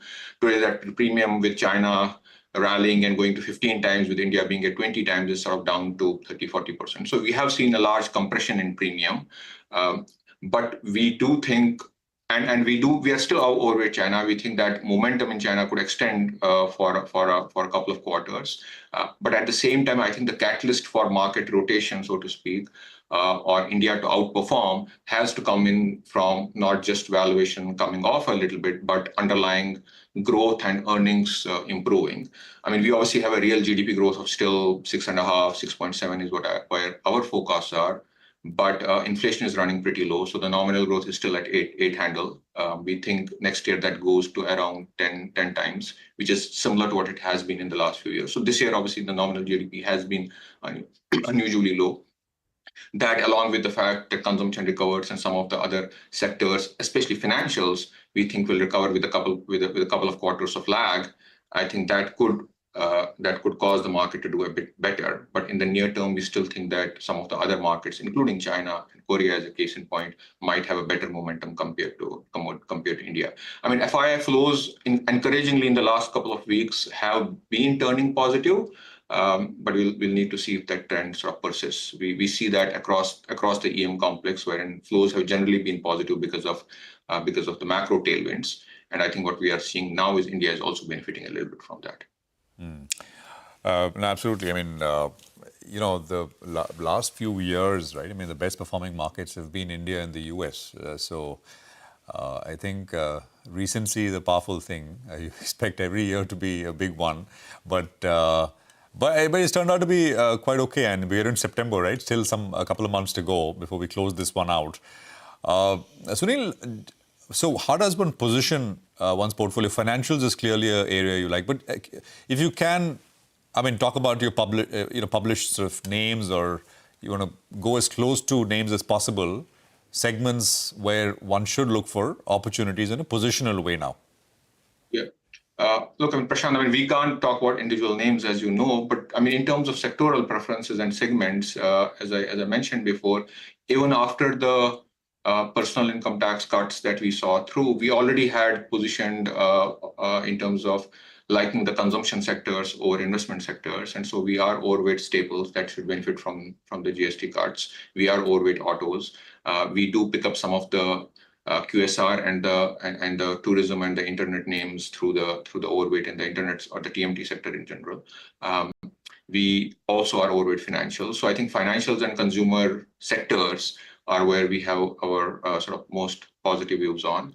On the other side of the ledger, we are underweight infrastructure, excluding defense, which is a structural theme, but the rest of the infrastructure pack, we are underweight pharma. And so we have a clear preference of consumption over investments there. We are neutral IT, realizing that it has come off a little bit, but we think it may be a little bit too early to position there. The only incremental change I would say we have made after the GST announcement in terms of our sectoral preferences has been around the cement sector, which may be a bit sort of anti-consensus in the sense that obviously there is a GST benefit specifically for the cement sector, but we also think that they may be able to sort of hold on to or improve their margins given the industry setup. And property sector in general is still looking pretty decent. And so the combination of sort of benefits from the GST cuts with pricing power within the cement sector could do better. But overall, I think those are the pockets which we think outperform within the broader market. Got it, Sunil. That gives us a good framework, at least, but an overall view on how you're thinking and positioned on the market. Just a clarification, this 11% earnings growth that you spoke of, that's for calendar year 25 or is it for FY 26? Surabhi, this is for calendar year 2025. And as I said, we are halfway through or more through the year. We'll see how the third quarter reporting numbers come up, but we should be able to we are in line with those numbers. Just to sort of put that in context, we haven't sort of changed those numbers or felt the need to change a lot of those numbers through the course of the year. Coming into the year when we had a more cautious view on growth slowdown, we were still at 11-12%, or roughly at 11%. I think consensus at that time was 16-17%. Consensus has come down to our numbers where we, through a lot of changes, did not feel much need to change those numbers. But we do expect earnings growth to further improve next year, as in calendar 2026, from current 11% estimate to around 14% estimate, as some of these growth recovery comes through. And we think market basically on a 12-month basis rides those underlying earnings growth with a bit of multiple sort of compression from current levels, given it still looks expensive relative to everything. And how we sort of get to. No, I'm glad you brought up that point because I was just leading into that. So I'm just reiterating for the benefit of our viewers. So 11% earnings growth this calendar year, 14% earnings growth in the next calendar year, 2026. And that really brings us back to the central point, Sunil, right? It's all about earnings. The day these earnings start really firing up, we'll see the FBI's return. I mean, they'll take their tactical calls again vis-a-vis positioning and valuation. So this 14% growth that you're talking about for the next year, this primarily you expect will be driven by consumption and financials, right? And those are your key overweights. Right. So what makes you optimistic? I mean, I know I'm being a bit of a naysayer here or whatever, but it's just that we haven't seen a broad-based pickup in consumption in so many years. The market's been completely pivoted towards capex. What will change? And the problem is that usually it's been wherever there are savings, it goes to a few discretionary stocks. It doesn't become a wide mass sectoral trend, right? So what makes you confident that that will change? It won't be just about 3 jewelry stocks and 2 real estate, stocks which go up on discretionary consumption.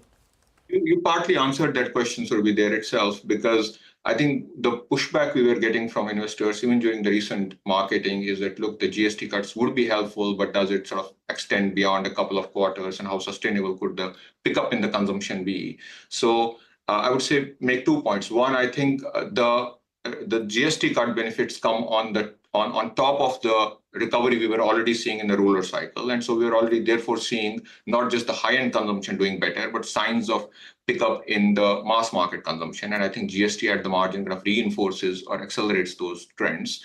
There is also the difference between the earlier sort of VAT cuts or even the personal income tax cuts that were announced back in the budget versus the GST cuts that we have been making, is that the exact point you made, that when you have personal income tax cuts, that only benefits a small cohort of the population, whereas the GST cuts are actually much more wider. Everybody kind of benefits given, and it's across different segments. And so we think the impact of the GST cut should be far wider than we have seen from personal income tax cuts, which obviously was a smaller segment, but also some of that was used in deleveraging household balance sheets. And this one we think should help a lot of the consumption categories. There's also a difference that in the previous instances of VAT cuts, you always had the entry for profiteering law, which means the companies had to fully pass that through. This time around, that's not there. So we think companies have more degrees of freedom in terms of how they pass these GST benefits, and in terms of price point packs and grammages increasing in the sense of higher volumes. In some cases, you do pick unorganized to organized shifts, and so you get some sort of premiumization come through. In some cases, you have better pricing power, and so you may be able to only sort of retain some of the margins. In some cases, you were already spending on marketing and expenses, and so with the cuts now, GST cuts, you may be able to retain, not spend as much, and that's expansion. So a variety of models, I think there could be sustainable growth, a boost from the GST. Okay, and that explains why you are so optimistic on consumption, not a small, narrow part of it, but, a pretty wide basket of the Indian consumer. Thanks very much, Sunil. Great conversation as always. You have a good rest of the day, and of course, we'll see you again soon. For the time being, it's time to put the spotlight on corporate conversation. And we have Mr. Vimal Kejriwal, Managing Director and CEO at KEC International, joining in.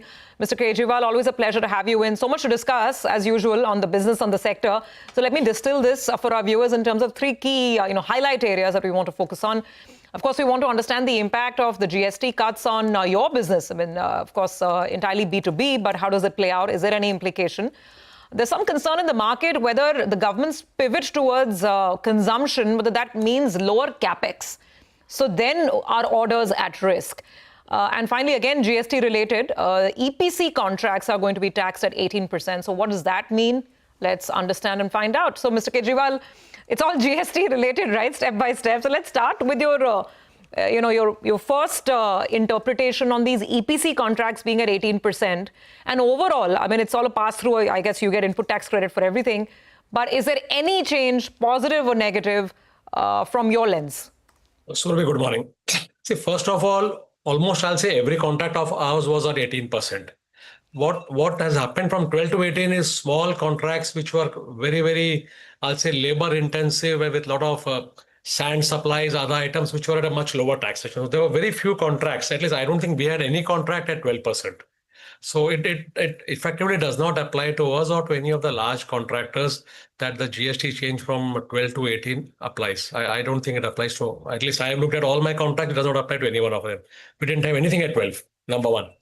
Number two, I think the major benefit for us in the GST change would be on the duty reduction on cement, which would help us on the inverted duty structure.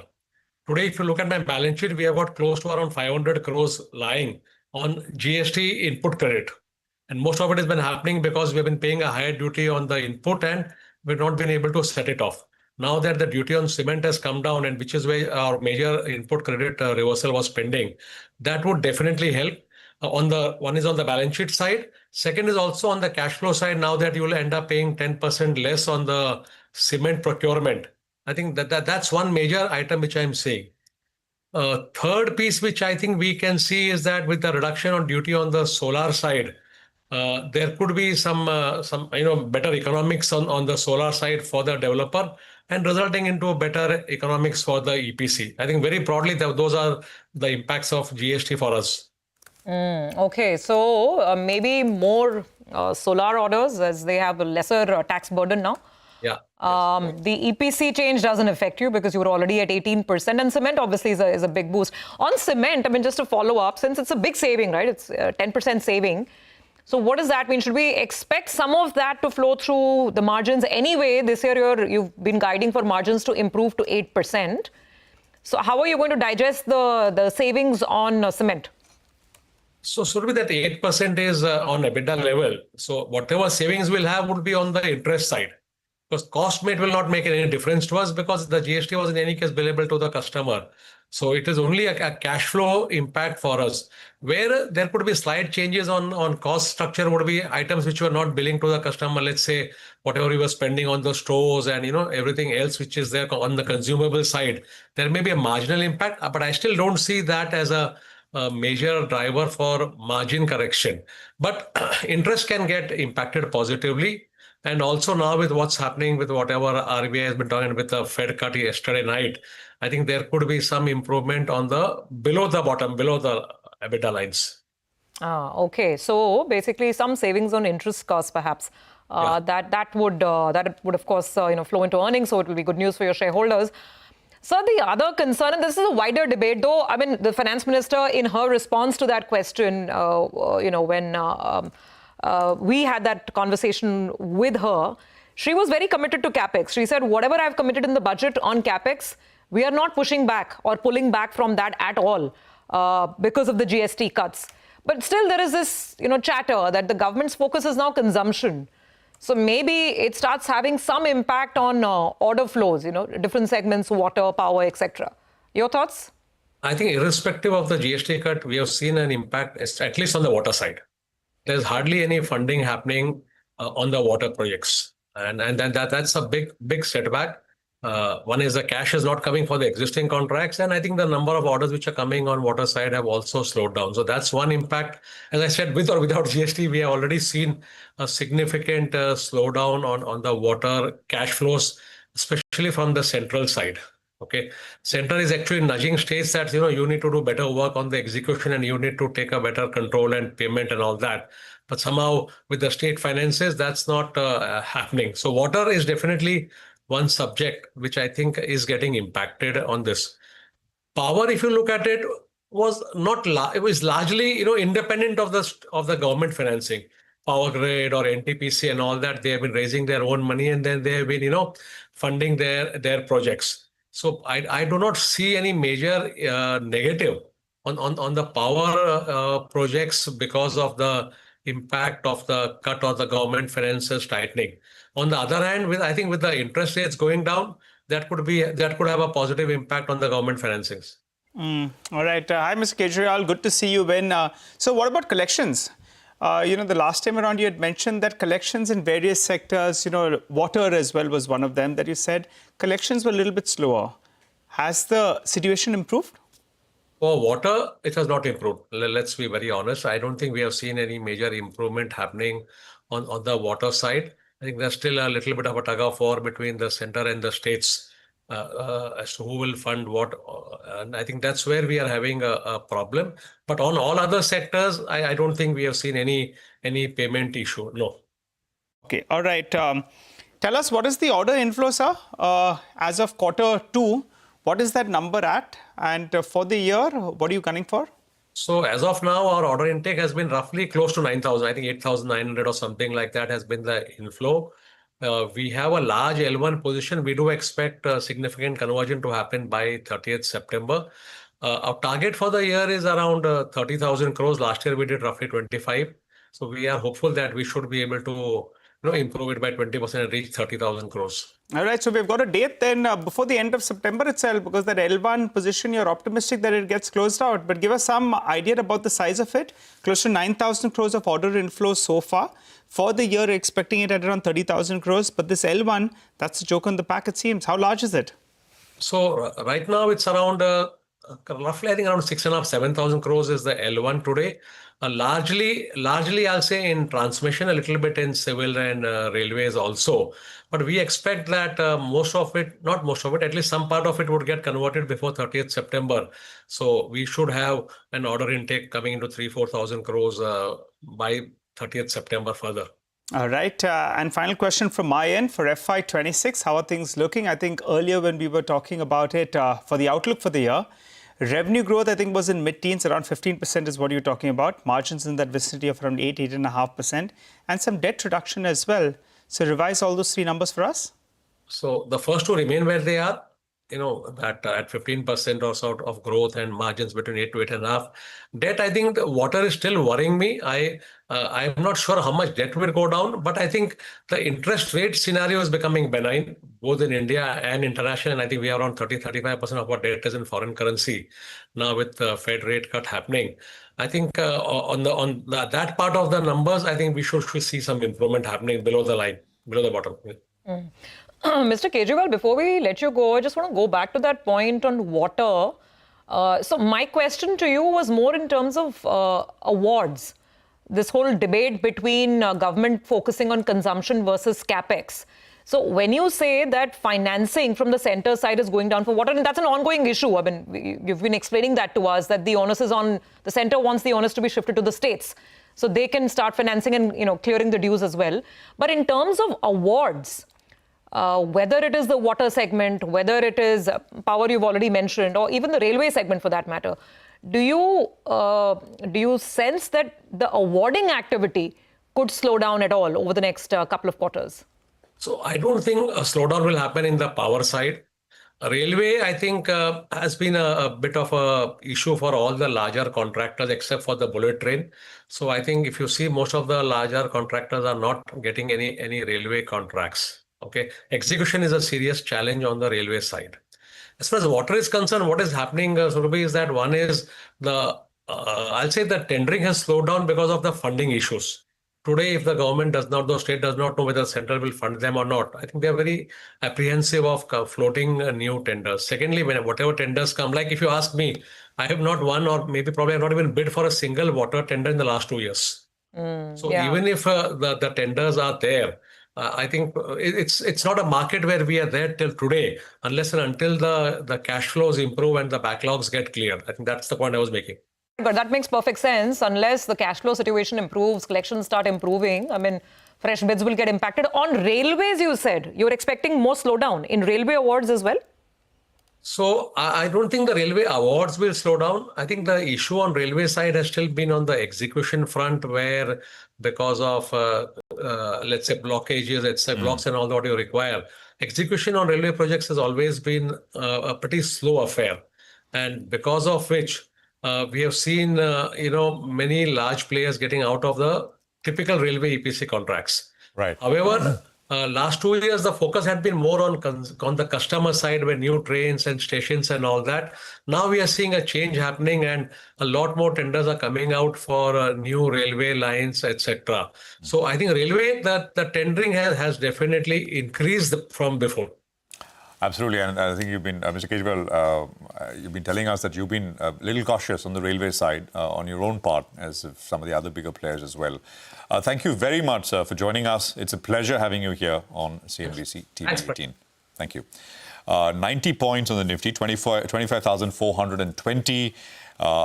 Have to mention Poonawalla FinCorp. Poonawalla is up 11%. Wow. It was not there in the morning when we started, but it's in the mix now. And how? Look at that. That's a 50 rupee move. It's the number one volume-led gainer on the NSE. So that is Poonawalla. There is IRM Energy. It's 372. It's 13% higher on IRM Energy. And number two in terms of volumes, volume-led gainers. And there is Newgen.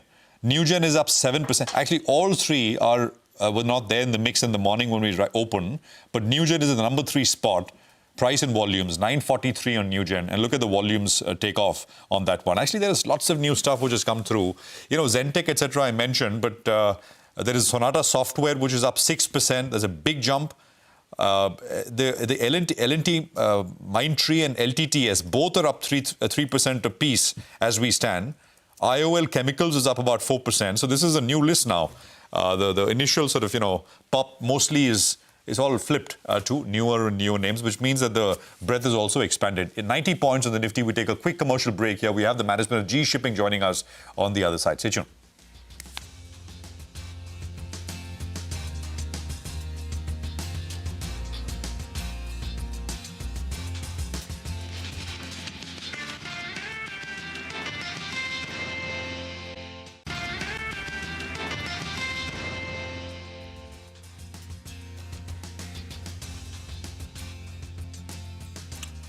Welcome back. This is Corporate Radar, and as promised, let's shift focus to GE Shipping. Now, the company has recently sold, a 2005-built Suez Max crude tanker and also has planned 2 fleet acquisitions in Q2. We have with us Mr. G. Shivkumar, the Executive Director and the CFO at the shipping company. Hi, sir. Good morning. Thanks a lot for joining in. Well, we're coming to you in just a bit, but for now, just highlighting the 3 big talking points that we're going to be looking at. There have been multiple sale purchases of contracts for vessels. Point number 2 is the current business landscape and the spot rates. And point number 3, changes due to the geopolitical developments and how things are panning out on that front. So lots to discuss. Let's get straight to the action then. Mr. Shivkumar, always a pleasure, sir, having you on the show. Lots to talk about, so let's get straight to the point. 3 ships have been purchased, 1 ship has been sold.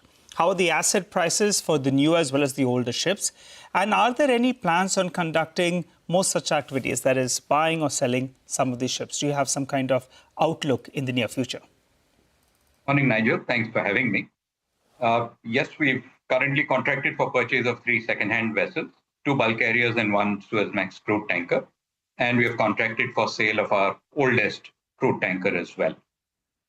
These transactions, and this is what we've been doing over the past 2 years, prices have been significantly higher than our comfort levels. And therefore, we've been focusing only on maintaining capacity, not doing capacity expansion. So we've been selling older, less efficient, less desirable vessels and moving them to similar types of vessels which are younger or more marketable. So that's what we've been doing. For instance, you'll see we sold a 2005-built Suezmax and we bought a 2010-built Suezmax. So what we're doing is we're extending the runway till we can get the market prices that make us comfortable to do a significant expansion. Okay. All right. So, Mr. Shivkumar, just to get this clear, obviously the older vessels, they'll be, calling for higher OPEX, higher amount of spends as well, and profitability could be relatively less. That's why you're looking at getting in the new set of vessels. Is that correct? OPEX, not so much. There is sometimes maintenance CapEx, which is higher.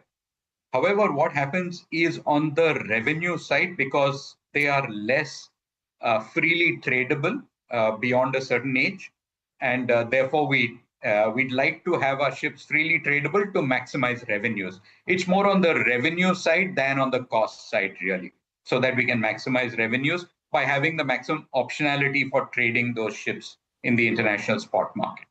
Okay. All right. Give us some more color then. How are the new vessel additions, sales expected to affect the company? Say the revenues, the margins, the NAV as well. If you could give us some kind of insight.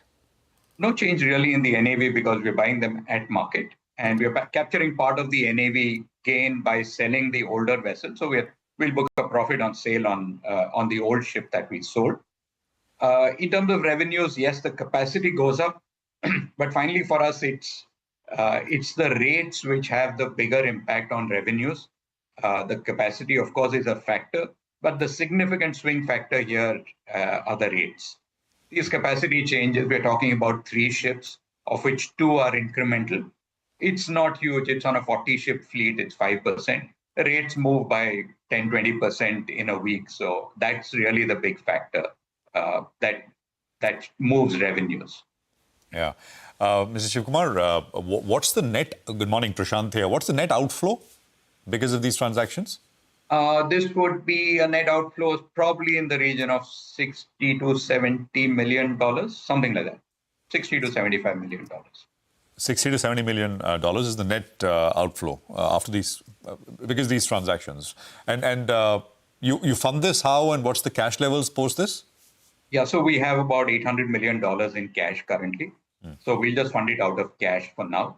We'll be using cash to fund, our a lot of our expansions before we go into taking debt, really, because there's so much cash sitting there. We might as well use the cash before we really draw down any debt.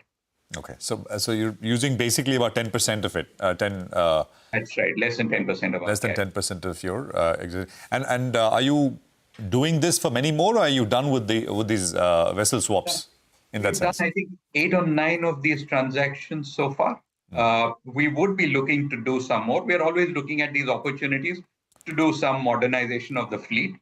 And if we get any transactions that make sense, we will do those.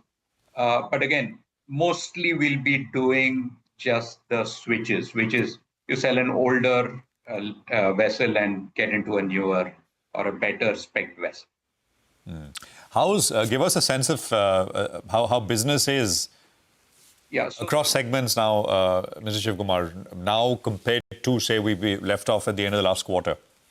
That's right. So the one significant thing which has happened in the markets, in the crude tanker market specifically, is that OPEC came back with more oil into the market starting from May, June.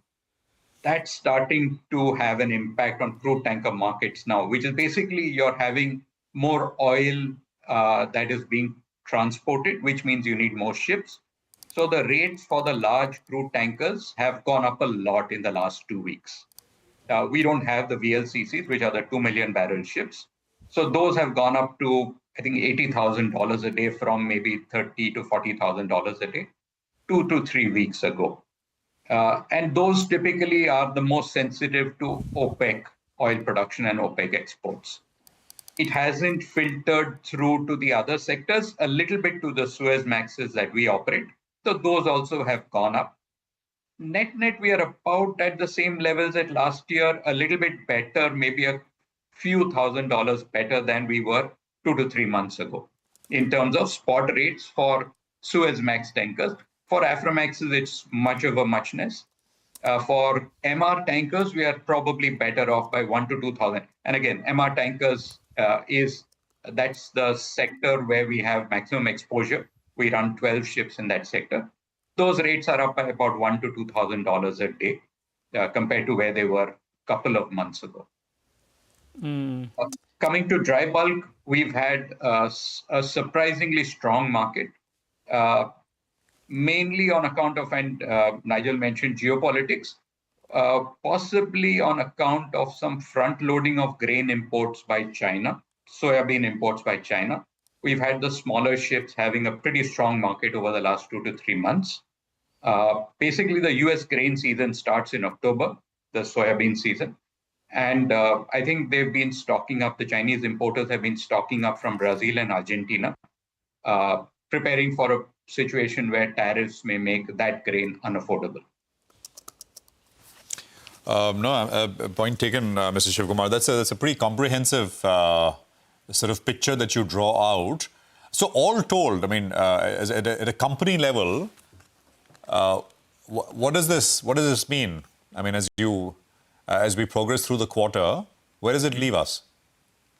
Currently, where the rates are sort of net around where they were a year ago. Okay. Maybe marginally better than the previous quarter for some tanker sectors, but not very different. So prices are pretty high. Prices of ships are pretty high, and that's why we are not doing any significant expansion.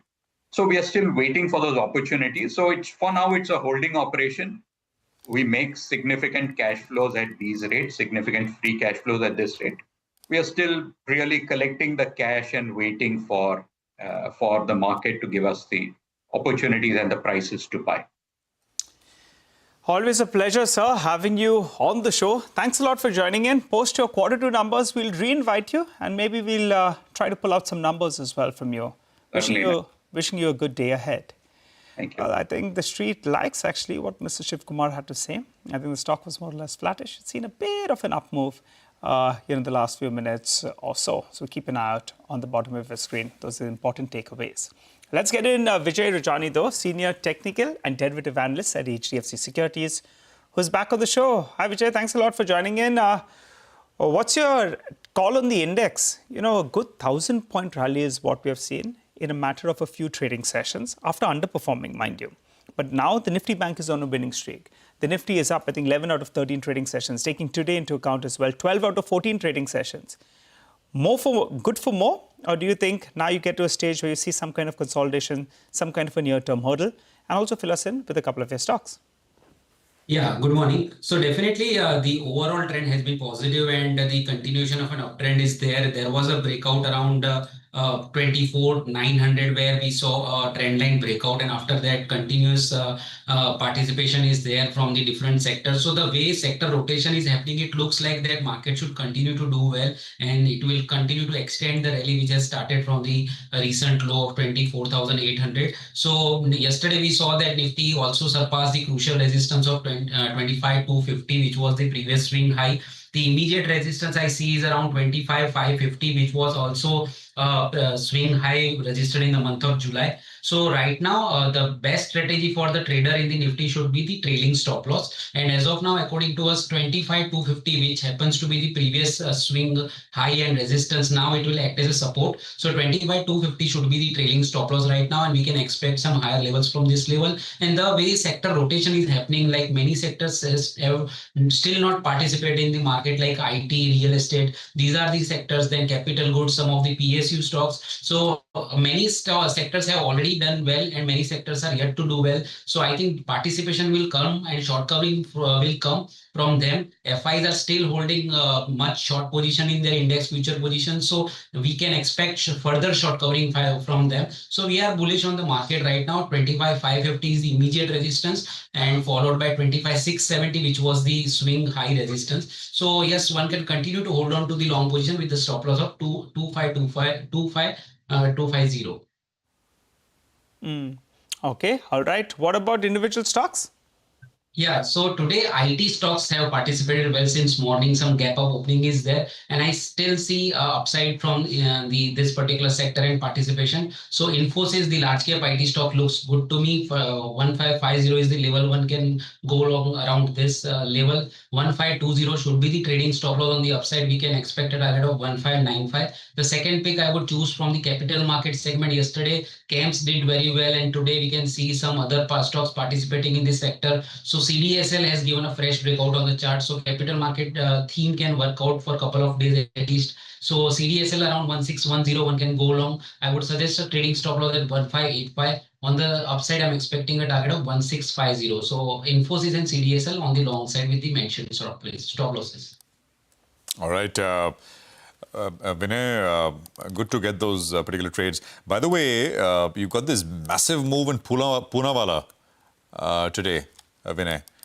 Yeah. And I think it's coming up to the highs of whatever, 520 or so, I think was the high. Any thoughts here?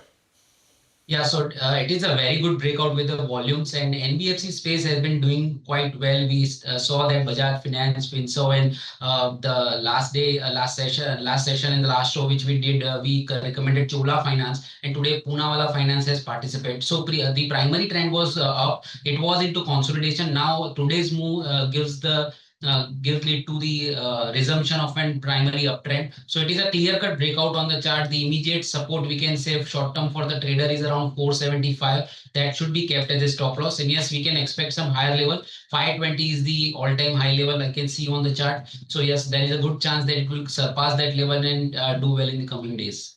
All right, Vinay, thank you very much for that. So those are some trades, and that's a view on Poonawalla FinCorp. But I think Gaurav is standing by now on Poonawalla FinCorp. Gaurav, tell us more. Morning. Whereas fundamentally, if you look at Poonawalla FinCorp, the thing which is supporting the stock right now is the capital infusion. Now, the promoter has infused around 1,500 crores in the business. Earlier on 25th of July, during Q1 results, they had already announced that the board has approved this infusion, and now they have gone ahead with the infusion. If you look at the stake now, the stake of the promoter has gone up from 62.4% to around 64%, and after that, there are other different changes as well. The book value per share now. This is going to be a value accretive. The book value per share will go up almost by 13.4% because of the stake increase. And let's also not forget that this is also during the time we also have second quarter's results which are coming in a few days. So definitely timing is also something which is positively working for the stock. Remember, yesterday the stock was trading in the range of 440 and this fund infusion has happened at a cost of around 452.5. So definitely that is also something which is positive. And as a result, we are seeing a sharp uptick in this counter. Okay, all right, Gaurav, thanks a lot for that. Clearly, the stock up close to around 10% as we speak. I'll tell you what, we'll slip into a short break. You come back, Manisha Gupta is waiting for us on the other side. She'll tell us what's going on in the commodity markets. Don't go anywhere.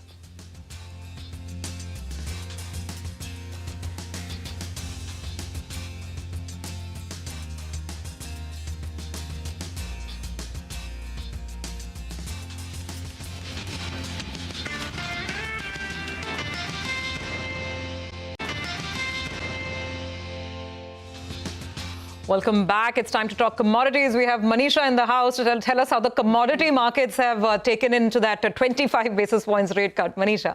Well, thank you for that. You know, it was a huge run-up that we saw in many of these metals. The open interest was also increasing. The buy call was there. There were no sellers in the market. But now that the event is done with, we are looking at some sigh of relief and some profit-taking as well. And the US Fed has signaled 2 more rate cuts as labor market weakens. There also was a statement, various statements, by the way, from Powell. But one thing that the market seem to be hinging on right now is that Fed is in a meeting-by-meeting situation regarding interest rate outlook. So that's what the street is looking for. So it still is a bit of a suspense as we go forward from here. If you look at the gold prices, then we did see a record high as soon as that 25 basis point rate was cut. We saw an all-time high of $3,704 an ounce, and then there was a big profit taking that you saw in the overnight markets. We saw gold declining all the way to $3,660 an ounce as well, and that's exactly where it seems to be trading right now. So while gold was down 1%, we saw silver down 2%. 2.5% of a decline is what platinum also put on table, and copper fell by 1.5%. So there was a sigh of relief. There was finally some profit taking with the event now done, and the markets reading into the statements there. But when it comes to gold, and with the kind of uncertainty that we are in right now, with expectation of more rate cuts and the central bank buying and the de-dollarization theme, most of the banks still believe that you're looking at higher gold prices going forward. Commerce Bank report came yesterday, 3,600 of an average in this year, 3,800 of an average in 2026. Deutsche Bank report also says that $4,000 an ounce of an average price is what they're looking at in 2026. So very bullish cues still continuing from banks. Goldman Sachs is talked about $5,000 an ounce in an event that you see treasuries move in case of gold. Even a 1% move could take the prices on the higher side. The other one that I want to talk about is copper. And here as well, we've seen profit taking coming in, but not for too long, because the markets believe that you are looking at demand going higher. At this point in time, it also has to do with supplies, though, because Chile expects national output to increase going forward. They're expecting a 6 million tons of a record production by 2027. It's not just Chile, by the way. The state-run Codelco in the month of July has seen an increase of around 6.4% in sense of production. And BHP's Escondida is also talking about 7.8% of an increase. So immediate supply increase is what the street seems to be working with right now. And the China announcing 5% of a decline in production in September till time really seems to have been nulled by this. So with major moves done, the markets do anticipate there could be some consolidation today and tomorrow before we start seeing buying come back in for many of these metals. All right, Manisha, thank you very much for that. Interesting as always. Well, we are coming back after a quick break. It's the JP Morgan conference curtain raiser. Latha in conversation with Sajid Chinoy and Sanjay Mukim. So we've got the economy and equities both covered. Take a break and see you on the other side.